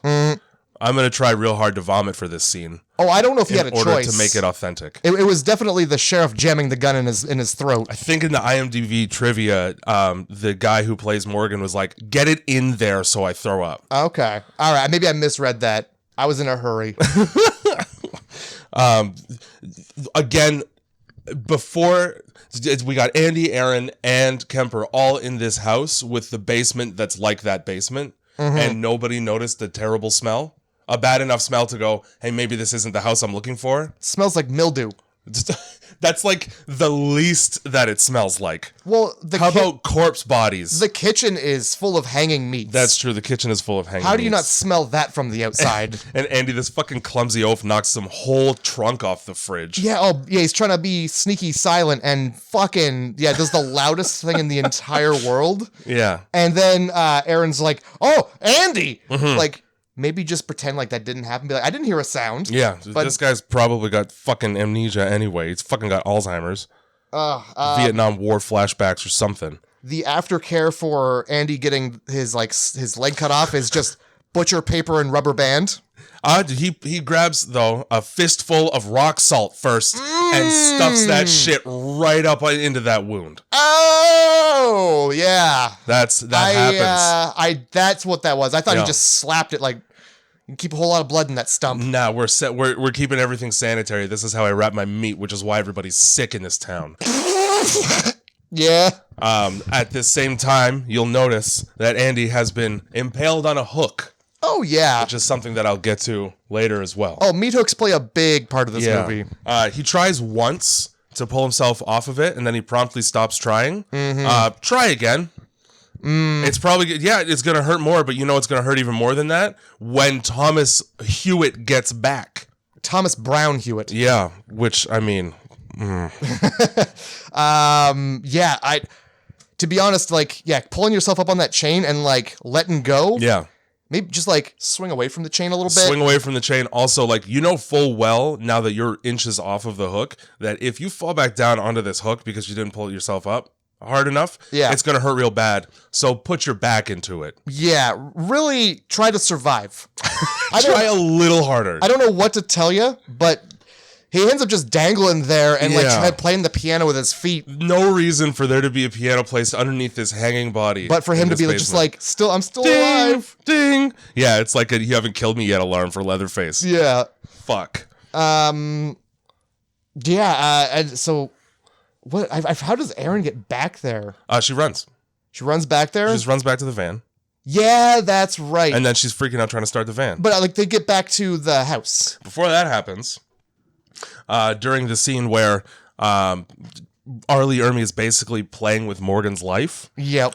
He turns the gun around and decides to try and shoot the sheriff. That's right, he does. Now, again, which is why I emphasize that you could see how empty that revolver was. It was obviously very well known to the sheriff before he handed the gun to him that there were no bullets in it. Oh, so yeah. This is all just, I'm fucking with you for an hour here because it's funny to me. Much better advice that you gave would be to not even try and shoot him, just hit him with the fucking thing. Yep. Hit him with the butt of that gun. Worst case, they find a cop's dead body. You don't get charged with murder. Yeah. You were just clubbing him in the head because he was he was not a cop at all. Stand your ground laws are very prevalent in Texas. Yeah. So in his rage, the sheriff decides that Morgan's going to get arrested and we're going to take him to the house. That's right. He takes Morgan back to the house. And then Jessica Biel or Aaron and Pepper are trying to hotwire the van to get the fuck out of there. Okay. And this is where I noticed that in the hot heat of the August summer in Texas, you've got Pepper wearing a down coat. Yeah, because she's chilly. Well, that's because, I think it's more so that when fucking Leatherface gets her, there's feathers everywhere. And I would have enjoyed there being more blood than feathers, but the feathers were a nice touch. Yeah. That was pretty fucking funny. Yeah, I gotta feel that was the only purpose was just for feathers to be going everywhere. So sheriff is just drinking up a storm and driving Morgan to this fucking house. Ooh, it's a hurricane. What are you guys in town for? Skinner concert. Why are you talking to him? Yeah. Why are you even talking to this guy who just almost killed you and your friends? This man who is not a cop. No. He's about as much of a cop as the dude from Cabin Fever. So for you're right. So for trying to just be a little bit amicable in conversation for a second, he gets busted in the face with a whiskey bottle. Yeah, because he's like, oh, what are you going to do with those tickets? I guess you could have them. Was that a bribe? Oh, bottle. Yeah, because this sheriff's concern is walking the thin blue line. Yeah, he's all about integrity. Yeah, you need me on that wall. fucking he bottles them, and then Morgan spits his teeth out. Yeah, at least one anyway. Yeah, he's like, okay, yeah, because they're like, oh yeah, Skinnerd, I love Skinnerd. Hell, I love Skinnerd. Guess we got something in common. And then he fucking takes his dentures out. Look at that! Look at that shit right there. We got something else in common. Look at that. Like he's showing him like a dirty wart he's got or something. Like, oh my God. Look at that. Look at this fucking trick. Very dry dentures. I know dentures are wet as fuck when they come out. Oh, they certainly are. So while they're trying to fucking hotwire this van, they get it started. It immediately busts wide open. The tires fly right off. And then we learned that Leatherface really hated Mad TV. Yeah, I was really bummed out about that. Nice Mad poster on the ceiling of the van. You got Alfred E. Newman right there. Yeah. Why? What? Me worry? Yeah, chainsaw. You should worry. Chainsaw right through your face, Alfred. I don't fucking. Orlando Jones is pissed about this movie. Oh man. So is the 50 years of editors of Mad Magazine. Pepper gets out. She gets fucking chainsawed. Leatherface turns around in the cold light of this van's headlights. We learn that he is indeed wearing Kemper's face right now. Oh yeah, the Kemper face is revealed. It is. He is no longer Leatherface. He is Kemper face. And Aaron goes, all right, well, fuck this. And then she jumps headfirst out of the back of the van, but somehow lands on her foot in such a way backwards that it hurts her ankle. Like she did a fucking insane gymnastics corkscrew front flip between the van window and the ground. Fucking, she's Olympics ready, man. I don't have to tell you. Didn't know she was that agile. So the Kemper face, like the expression that the face being stretched over his face gives him is hilarious. It's like, whoa, how'd you get in here? It's like a very much a surprised face, but it's like stretched over his fat head. So like you walked into his room and he was beaten off. Yeah, that's exactly what it is. While the sheriff is driving Morgan, he picks up the radio and he's like, hey, get over to the old mill. He's calling Leatherface. Oh yeah, fuck yeah, he is. Yeah. I for a second I'm like, well, who's he calling? Because I picked that up. They kind of, I don't know if they tried to hide that, just make it like a little like off thing. But I was like, oh, he's calling somebody. Yeah, I barely heard what he said. I heard get over to the old mill though. There's guess who two shows girls. up at the old fucking mill? Yeah. So it must have been Leatherface that he called. I'm surprised he can understand words. It's words he can understand. It's don't kill me. Yeah, he has a hard time with that phrase. It's words like coming out of his mouth. He has a hard time with. I think. I don't think he says a single one. He just yells a lot. This is part of the movie is just running through the forest away from Leatherface. So this is an homage to the first fucking movie. Yeah, which is 80% of running through the woods with Leatherface. 100% that is. 100% it's 80%. I feel like a lot of House of a Thousand Corpses was running through the woods from. There was a great deal of running through the woods and running through a dirty crypt. Yes. With bodies on the walls everywhere. A crypt is a good way to put that. Yeah. So you got you got all that, and it's running through, and then hold on, I wrote down. Yeah, this is where she gets to the trailer. Yep. And I do not remember this fucking scene. I remember it so well because I remember because this is for 2003. So when I saw it, I was probably 12 or 13, and I remember being like, why are you trusting anyone in this trailer in the middle of the woods right by Leatherface's house? Well, the first thing that they reveal is that they're sympathetic to Leatherface. Yeah, that's the main topic of conversation is, oh, he's a sweetheart. Yeah, he's just a sweetheart with a horrible thing. I really like the couch he made me. You know, yeah, it's nice and soft. I gotta put fucking... I'm trying to think of a moisturizing cream. Avena? Yeah, I got to Avena it once a day, but I mean, shit, these little nipple bits, they're good for hanging your keys on. This is just fucking horrible. Yeah, it is. But yeah, they're like, oh yeah, he's just got a skin condition. That's the only reason people are upset. We're an hour and 1 minute into this movie right now, and this is the jump scare that got me in the whole movie. This is the jump scare that got you? When Erin's knocking on the door and she's like, well, clearly nobody's home because nobody's answering it. Yeah. So she sits down on the same step where nobody answered the door. Keep running from Leatherface. Keep running. And somebody comes out. She doesn't hear the fucking trailer door open and just grabs her by the shoulders like she's obviously not traumatized. Yeah, no, absolutely. I didn't think about that. Yeah, keep running. Keep running. Don't stop at the trailer. Maybe just open the door. She sits down for 1 second and goes, do you have a phone? And the chick goes, no, we don't. All right, I'm going to head out. Yep. Sorry, I had to make a phone call. I don't want your stinky tea that smells like Rohypnol. Yeah. Because it is. And they're just there suspiciously. They look bad. And they're like, hey, drink this fucking tea. Drink it before it gets cold. They're basically holding her nose shut and dumping it into her face. Yeah, she essentially does that. But yeah, the old lady's like, yeah, phones are a hassle. Yeah, and this fat bitch has the creepiest smile the whole time. She's just like, you look tasty. Can't wait to pick some of you up at the gas station later. So it's Erin's own fault for getting drugged because she stuck around too long. And she drank the tea. Yeah. She drank this. She wouldn't drink the water in Mexico, but she'll drink this tea. Yeah, exactly. And these, first of all, the first thing these old ladies do are like, oh, don't worry about him. I'm worried. I'm so worried about him. I think you might be on his team. I'm going to leave. Why aren't you worried about him? Yeah. So yeah, then she got this stolen baby being taken care of by this lady who looks like a fucking meth head. Yeah. And then teeth, man. Bad teeth are a red flag. Bad teeth and just like living in a trailer.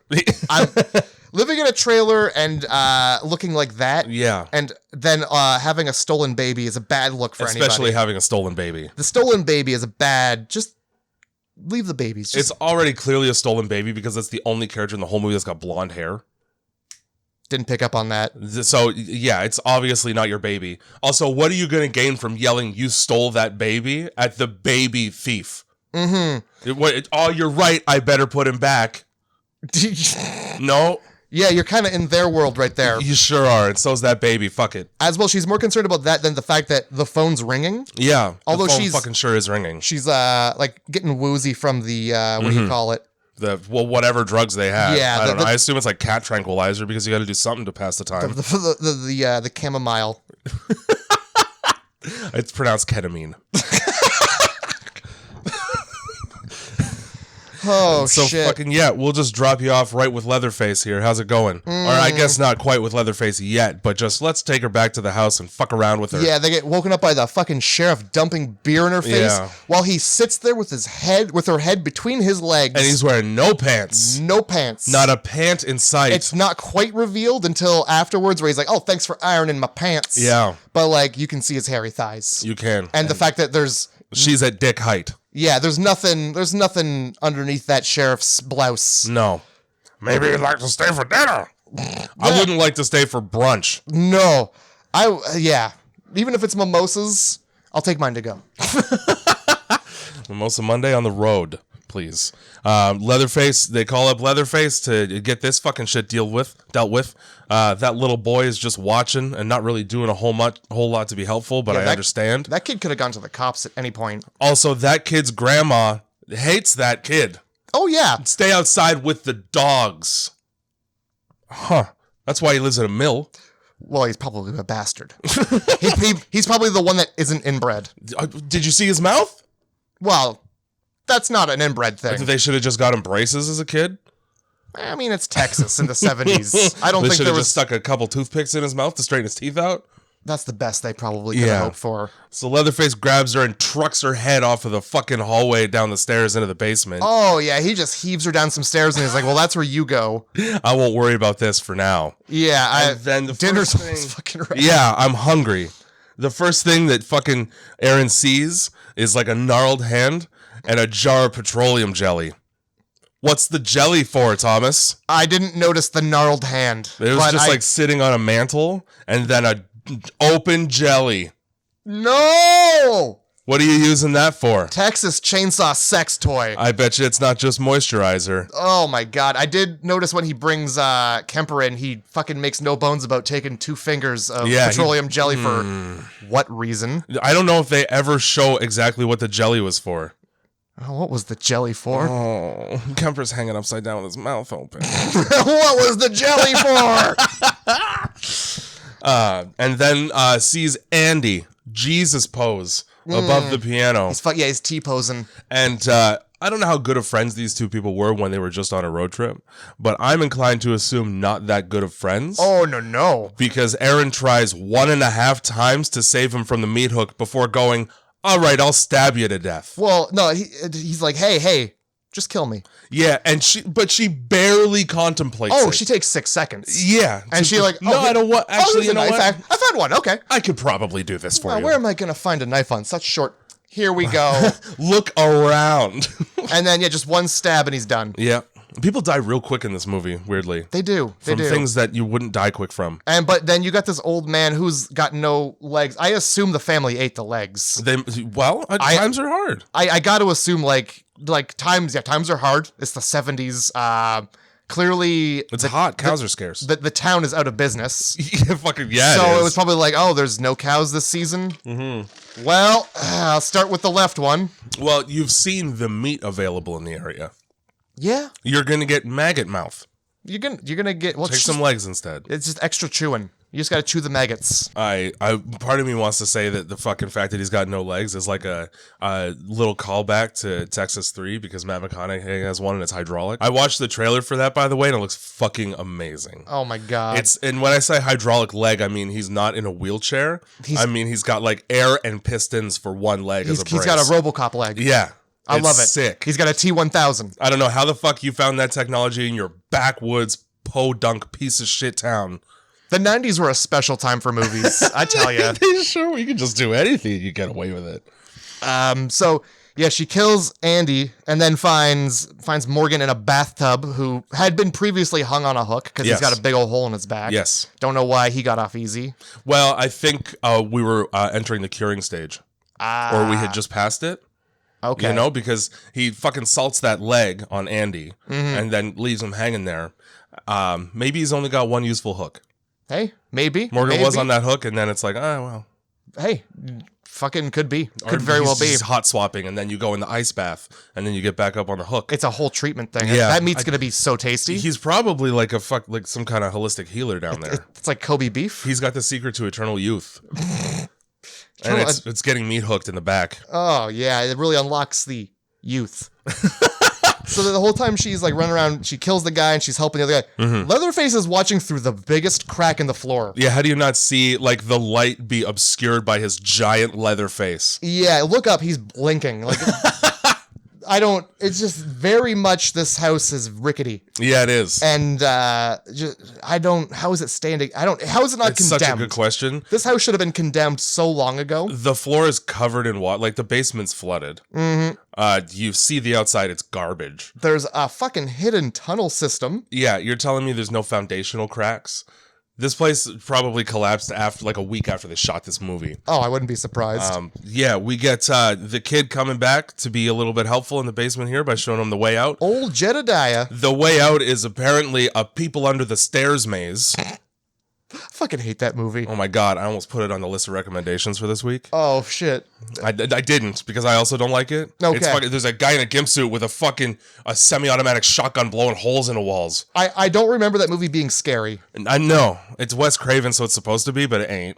Well, they can't all be winners. That's true. What can we say? This when does Leatherface get fucked up here? No, he's just much later. He's chasing them down the very narrow hallway, and the stairs collapse. And it's it's a very tense scene. Let me tell you, he's in that basement all day huffing chainsaw fumes. No wonder he's fucked up. There's no ventilation in that fucking basement at all. Well, I mean, there's cracks in the ceiling. It's the smokiest, dieselest chainsaw I've ever seen. Oh used. yeah, it's like one of those. It's not like the biggest chainsaw, but it's a heavy duty chainsaw. I actually wrote down the model. Okay, it is a Husqvarna. Husqvarna. And it's like a 397T or something like that. Oh shit! I wrote it down because that chainsaw is not actually available in 1973. It's a modern chainsaw. Oh, no. And that's continuity error, but it's excusable because where are you going to get a working chainsaw from 1973 for your 2003 movie? I'll give you that. It would have to be like a guy in the background just like pulling the chain with string the whole time. Hey, this don't work. Just, and then you got like a bike with playing cards in the spokes, just spinning the wheel as fast as you can. What a fucking Michael Bay film. They're running down these fucking, I don't know why you would ever need a tunnelway unless you were exporting slaves. Yeah. Or, you were trying to create like a fun house for the people you're killing. I guess.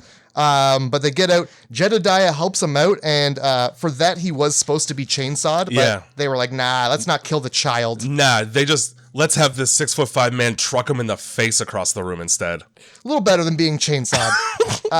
But they escape, and Leatherface doesn't like that. No, they stop. Well, obviously Morgan's all kinds of fucked. Now, this is one of the things I wanted to point out. If he's shoving meat hooks right through people's spines, all right? Mm-hmm. How do Andy's and Morgan's legs both still work just fine? I also thought about that because he's getting them right square in the spine. Yeah, dude, that shit gets severed. Everything below that wound is done. I don't know. I don't know how the fuck he was able to feel his wound getting salted. In reality, you're on the meat hook. You're like, what are you doing down there in my legs? Oh, okay. I mean, go ahead. Whew, that's gonna... Can't really feel much. You better not. Hey now. Oh, gee, owie, I think. Right? Owie? Maybe the hook just went into skin, which is worse because you're just hanging by your fucking back skin there. If anything, like the weight of your body would rip that shit right out. Mm-hmm. You know? I guess they do that suspension thing. But that's a lot. You got to get right in the shoulder blade meat for that. Yeah. It's like a very tough part of the body. I've also heard that about asses, but then I think there's a Saw movie where they test it with pecs and it doesn't work. Like you can't really hang from certain body parts that well. And with that, you're also doing multiple points. That's true. That takes a lot of pressure off of the one single hook point. Yeah. Which probably would have poked out the back, and then that's just flesh hanging there. I mean, that's ripped out. It reminds me, I was watching Limitless the other day when I didn't have internet. And there's the guy like gives him a threat where he's like, if you don't pay me back, I'm going to cut you around the waist and peel your skin back and tie a knot in it. You're not going to die from that. You suffocate. It's just a human burlap sack. Yeah. That's gross. Yep. That's a lot of flaying, dude. Have you ever tried to clean a fish? That shit takes forever. It does. It really does. So we got Aaron and Morgan, the only people alive left. And they hide in this house because Morgan can't walk all that well, which is the only mildly accurate part about being hooked. And Leatherface... turns into Agent Smith. We got Morgan stashed in the closet. We got Aaron hiding in another closet. And she thinks that she's given him the slip. Don't know why you would think that. It's the only place in the world with noise in the woods right now. Mm-hmm. And stands up. And then, like the scene in The Matrix where they're hiding in the bathroom wall, Leatherface just plants his fists right through that wall and pulls her through it. That actually is the only thing that gave me a spook in this movie. Yeah? I was like, oh! I remember it too well to have been scared by it. It was very Friday the 13th. I could see Jason also just jamming himself through a wall, too. Totally. There's a couple... I was trying to think of other movies than The Matrix. Like, there's a couple more where I've seen that happen. Mm-hmm. While they're hiding, I think she's in like a weird crawl space closet or something. Yeah. And the rats just come. They're hungry. There are just, I don't know where the rats are coming from, where they were before, but rats flood in. There's plenty of them. I don't know too much about like how wild rats behave. Like, I don't know if they're the same as like the New York City subway rats that don't give a fuck or a shit about human beings. Oh, dude, rats... I think they're pretty scared of large predators, though. In the Well, we got 28 days later. Those rats were afraid of something. Yeah, they were, rightfully so. Yeah. I did see on TikTok last week a seagull just straight up ate a rat. Whole? Yeah, that's amazing. Whole and alive. I love it. Well, you know what? You got to eat when you got to eat. I man. hate nature. You know, I hate it fucked so up, bad. isn't it? Yeah, it is. Bad things happen out there. So yeah, you get Morgan in the closet. I forget how Aaron gets away. So Aaron gets grabbed, thrown onto the ground in the closet room. Because Morgan's like going to distract him, but Morgan instead he's just out like, well, let me kill her real quick. To try and annihilate him, or at least knock him off while she's in danger of being chainsawed. And then they both try to wrestle, I assume, him to the ground, and that doesn't work because you're dealing with Hulk Hogan. And then Morgan gets chained up on a chandelier. Yes. And he gets a chainsaw. He gets bisected. Up him. Yeah, he gets cut penis-wise. This is the one that I would have loved to have seen. Like, I wish they kept it in the movie. Yeah, at least a little more of it. But you know exactly what the fuck is happening to the lower half of his body. Apparently his intestines were supposed to fall all the way out. Oh, well. Like they in the original scene. Yeah. And then I don't know why they cut it. Again, it's a fucking Texas Chainsaw movie. That's what we're here for. It is. Show me it. Well, it's Michael Bay. I mean, in Transformers, nobody dies. They just my heart they just soul disappear. when I saw it. Hey, Those are damn good movies. No. Nope. I don't need wet Megan Fox in my life. She's married to who? Machine Gun Kelly? Just enjoy that information. They drink each other's blood. That's cool. Toe thumbs. That's hilarious. You can have all the toe thumbs you want. I forgot about her fucking toe thumbs. Aaron escapes the house and tries to flag down a station wagon, and you'll notice that the station wagon is populated by the smartest people in the entire movie. That station wagon travels through this part of Texas with no problems at all. That's because they're not new to the area. They minded their own fucking business and stayed in their own lane, literally. My guess is they know the area, they know the people, and they're like, oh, not my problem. A panicking woman coming out of the woods? I know exactly what's in those woods. Yeah, don't worry. He'll be right along. He'll be right there with you in a moment. Just hang tight. Yeah, he's on his way. And then she becomes an idiot, even worse, and runs into the slaughterhouse in order to try and escape the guy who looks like he was born in the slaughterhouse. That is exactly what she does. This slaughterhouse, if you're following the lore, is the slaughterhouse that he used to work at. Fantastic. I don't know if you saw Texas Chainsaw Massacre, the beginning. Yeah. But that's the one. It's in, I think, either 1 or 2 as well. I think it's in the first one. Don't know why you're running through the pig corral to where the pigs go into the slaughterhouse and are murdered immediately. Find a different door. Don't go into the slaughterhouse. Yeah, don't go into the thing where it's like going into the labyrinth to hide from the Minotaur. The dude wears a butcher's apron. He's well versed in this building. Yeah, I think he spends a lot of his time skulking around. That's why the building is... It's not even shut down. There's fresh-ass meat in there. No, there's pigs outside. So just right there. Why does that gas station have like shitty pig meat with flies on it when there's fresh pig meat on the way? It's a great... Well, that's probably because it's on the way. She's waiting for the delivery that never comes. Oh, so what? She's just gonna keep this old ass meat there until the fresh meat comes? Just in case somebody shows up who's hankering for some horrible disease pig. Oh my god, she's gonna get a fucking food grade. It's gonna. Oh yeah, the health inspector shutting that shit down. Motherfucking D right there. D for delicious. D for delicious. So we're fucking running around this fucking meat plant. Erin decides to hide in hanging carcasses. Yes, she does. How about just get out of the freezer? You know what's the cool thing about hanging carcasses? What? They're hanging. Yeah. Look down. Look for feet. I didn't even think about the fact that her legs and feet would be exposed. It's hiding behind a curtain. Yeah, it is. It's hiding behind a Venetian blind in the sun. But so Jessica Biel is a vegan. And this is all real meat. A lot of real meat used in the slaughterhouse scene. Enjoy that. Yeah. I would quit. I would switch back. I'd switch back to meat. Fuck it. I got this close. You might as well go whole hog. Pun intended. Whole hog. Yep. At some point, the Leatherface starts up the little machine that moves the pig meat around. I think he's just like moving the chains to get him to cycle through or something. That could be. And then the fire alarm goes off, and because Jessica Biel's wearing a white shirt. Yeah, titties. Yeah, that's why that happens. It's 100%. It doesn't make any... And I think I saw him like hit a sprinkler button, which I don't know. You're in a meat freezer. My assumption was that you use that to add ice to the meat so that it doesn't spoil. Sure. Either way, no reason for him to hit the sprinkler button other than, oh man, those titties though. Yeah. While I'm here. Yeah. I feel like Leatherface has got a crush on this lady. Probably. This is all courtship, right? This is a mating ritual. He kills her boyfriend. Yeah. He dons his face. This is like, now I'm him. Yeah. This is obviously the same, right? Yeah. Let's bang. When she realizes, or when he realizes that that's bad, he takes it off. He takes the face off. He does. He goes back to his other. Oh, you like that one better? Yeah. All right. Oh, clearly this face upsets you. This is a version of like wearing a tuxedo to prom. Yeah. Let me flip through the fucking book. Which face do you like more? Flip through my Facebook. I got all your mutual friends right here.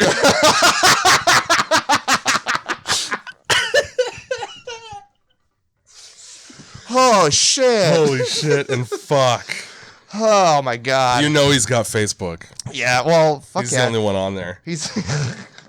So at some point, Erin in this slaughterhouse, rightfully so, finds the smallest meat cleaver that she could find. A meat cleaver is a fucking awful weapon. Versus a chainsaw, especially. With a meat cleaver, you leave yourself open because you have to raise that up and swing it down. And thank you for saying that, because now we get to my next point. She takes that meat cleaver and promptly hides in a locker where she has about a 1 by 1 foot swing radius, thus defeating the purpose of having a meat cleaver. Hey, man. It's Michael Bay. It's Michael fucking Bay. Get a good knife with a point. Because then you can open the locker, just boop, and then close it again, probably. Give him a little boop boop. And then she does the stupidest thing in the whole fucking movie, which is she's hiding in a locker, and Leatherface goes, well, she's not in here. So she yells, hey, at him to get him to come back. Yeah. Why? You're literally asking for it. Yeah. That's the definition of what that is. Your next phrase would have been, please come kill me. Yeah. I'm in this locker number. It's 28. Come on in. Instead, he finds a pig in a locker. And then he gets his arm hacked off. Yeah, and see, I think he has a crush on her because he, like, lets her do it. He stands there for seconds it takes for her to hack his arm off. It's not a one and done. It's a multiple pop. It's a slow process, and he's just... Please, no! Please, those are my flower-picking fingers! And then... Who's gonna tend to the petunias? That garden out front of my house is gonna spoil. The hay and twigs. So she fucking runs, and he gets so pissed. I fucking laugh my ass off because it's the arm that's attached to the chainsaw. Yeah. So he just picks up the chainsaw and starts smacking his severed arm around to try and fucking dislodge it. Amazing, dude. No respect for the part of his body that was just on him still. No, it's a cumbrance. It's in the way. Yeah. But he seems pretty upset about his arm after a while. Yeah. He just throws a little tantrum and slumps down. Aaron runs away again. Leatherface makes a surprising recovery from a dismemberment. Yeah.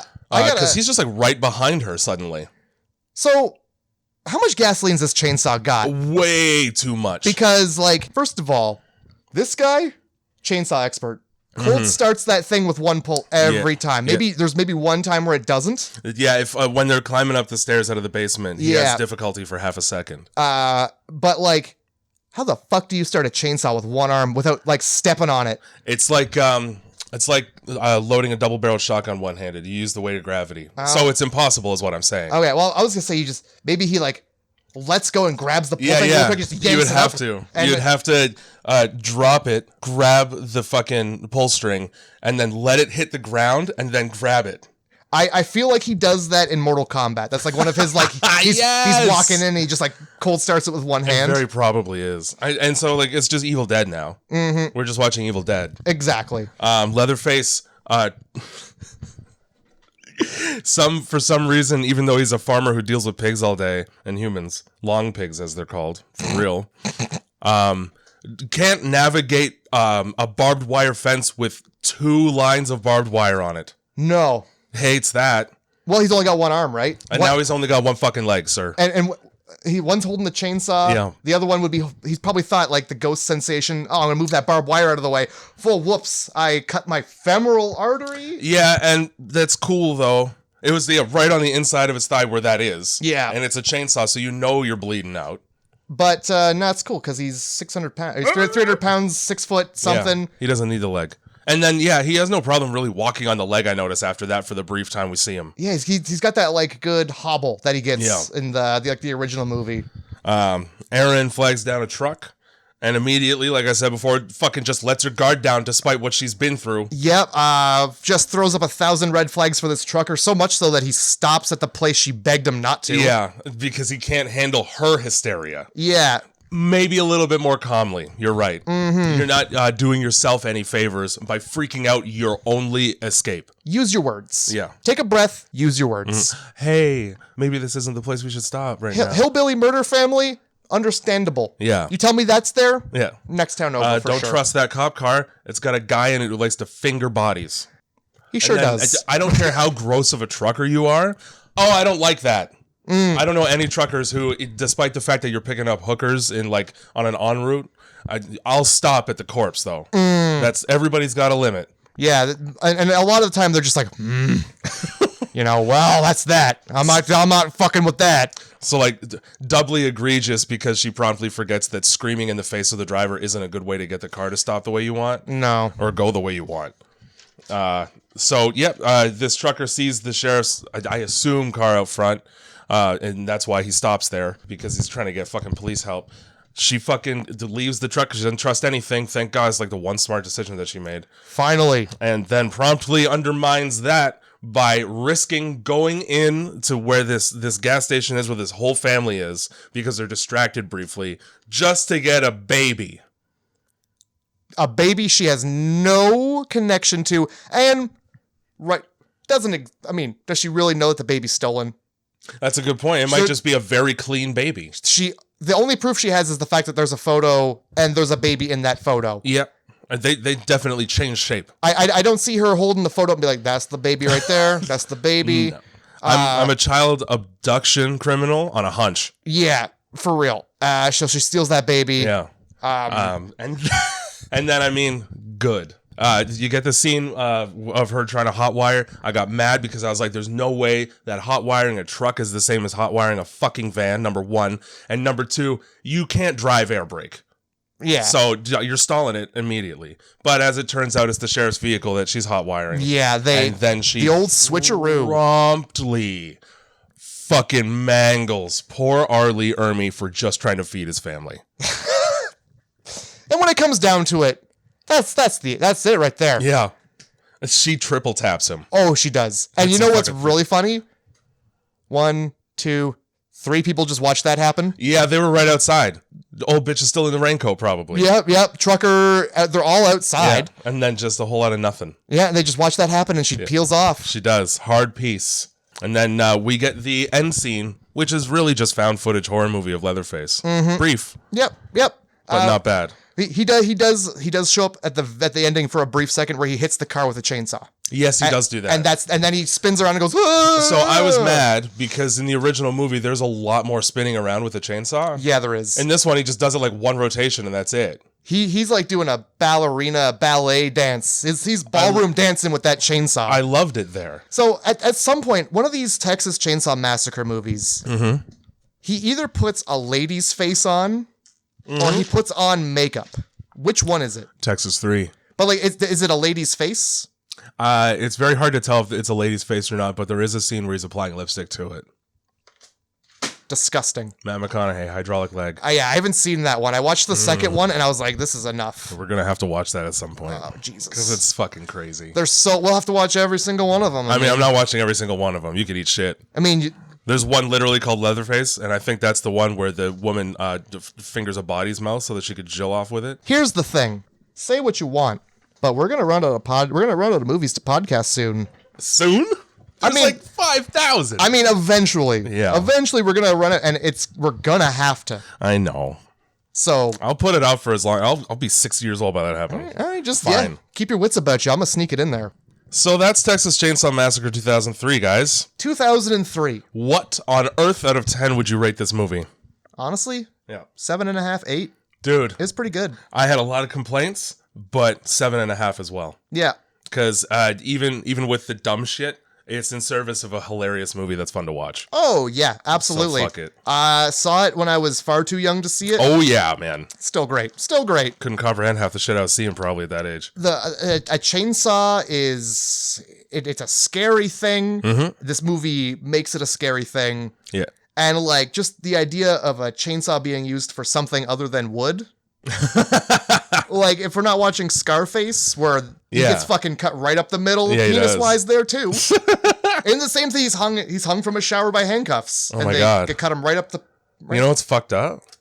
I'm not 100% sure I've ever seen Scarface. But you played Grand Theft Auto Vice City. Oh, yeah, I know the scene real well. Oh, yeah. So then, yeah, you know the movie. Yeah. You know the movie. It's that and Say Hello to My Little Friend, and that's the whole movie. That's essentially the movie. Fuck it. The World Is Yours, Tony, and big pile of cocaine. I think at one point... Oh, no, that's Blow. Never mind. Johnny Depp movie is also about smuggling cocaine, and you get to see a guy dropped and strangled from a helicopter. Cool. Yeah. That's pretty neat. It is. That's a neat thing to do. So 7.5. Pretty good fucking movie, let's be honest. Yeah. This week for our next movie. Okay. I have 3 recommendations. Let's hear them. I was really struggling finding a third theme, but I did, and I like it. Also, all 3 of these movies I haven't seen in a very long time, so I'm down. All right. Any of them. I'm excited. We got dysfunctional families. Okay. We got road trips. Okay. That go wrong. Okay. And we got houses with killer inhabitants. Also known as houses with like killer secrets. Killer secrets. Mm-hmm. I don't know any of these movies. I did a good job this week, dude. It took me like 45 minutes. I have an idea of the road trip one, but I can't think of the name of it. But I gotta say that one's has it got Kane Hodder in it? Maybe. No. I might be thinking of a different movie. Let's go with Dysfunctional Families. We're watching You're Next. Okay.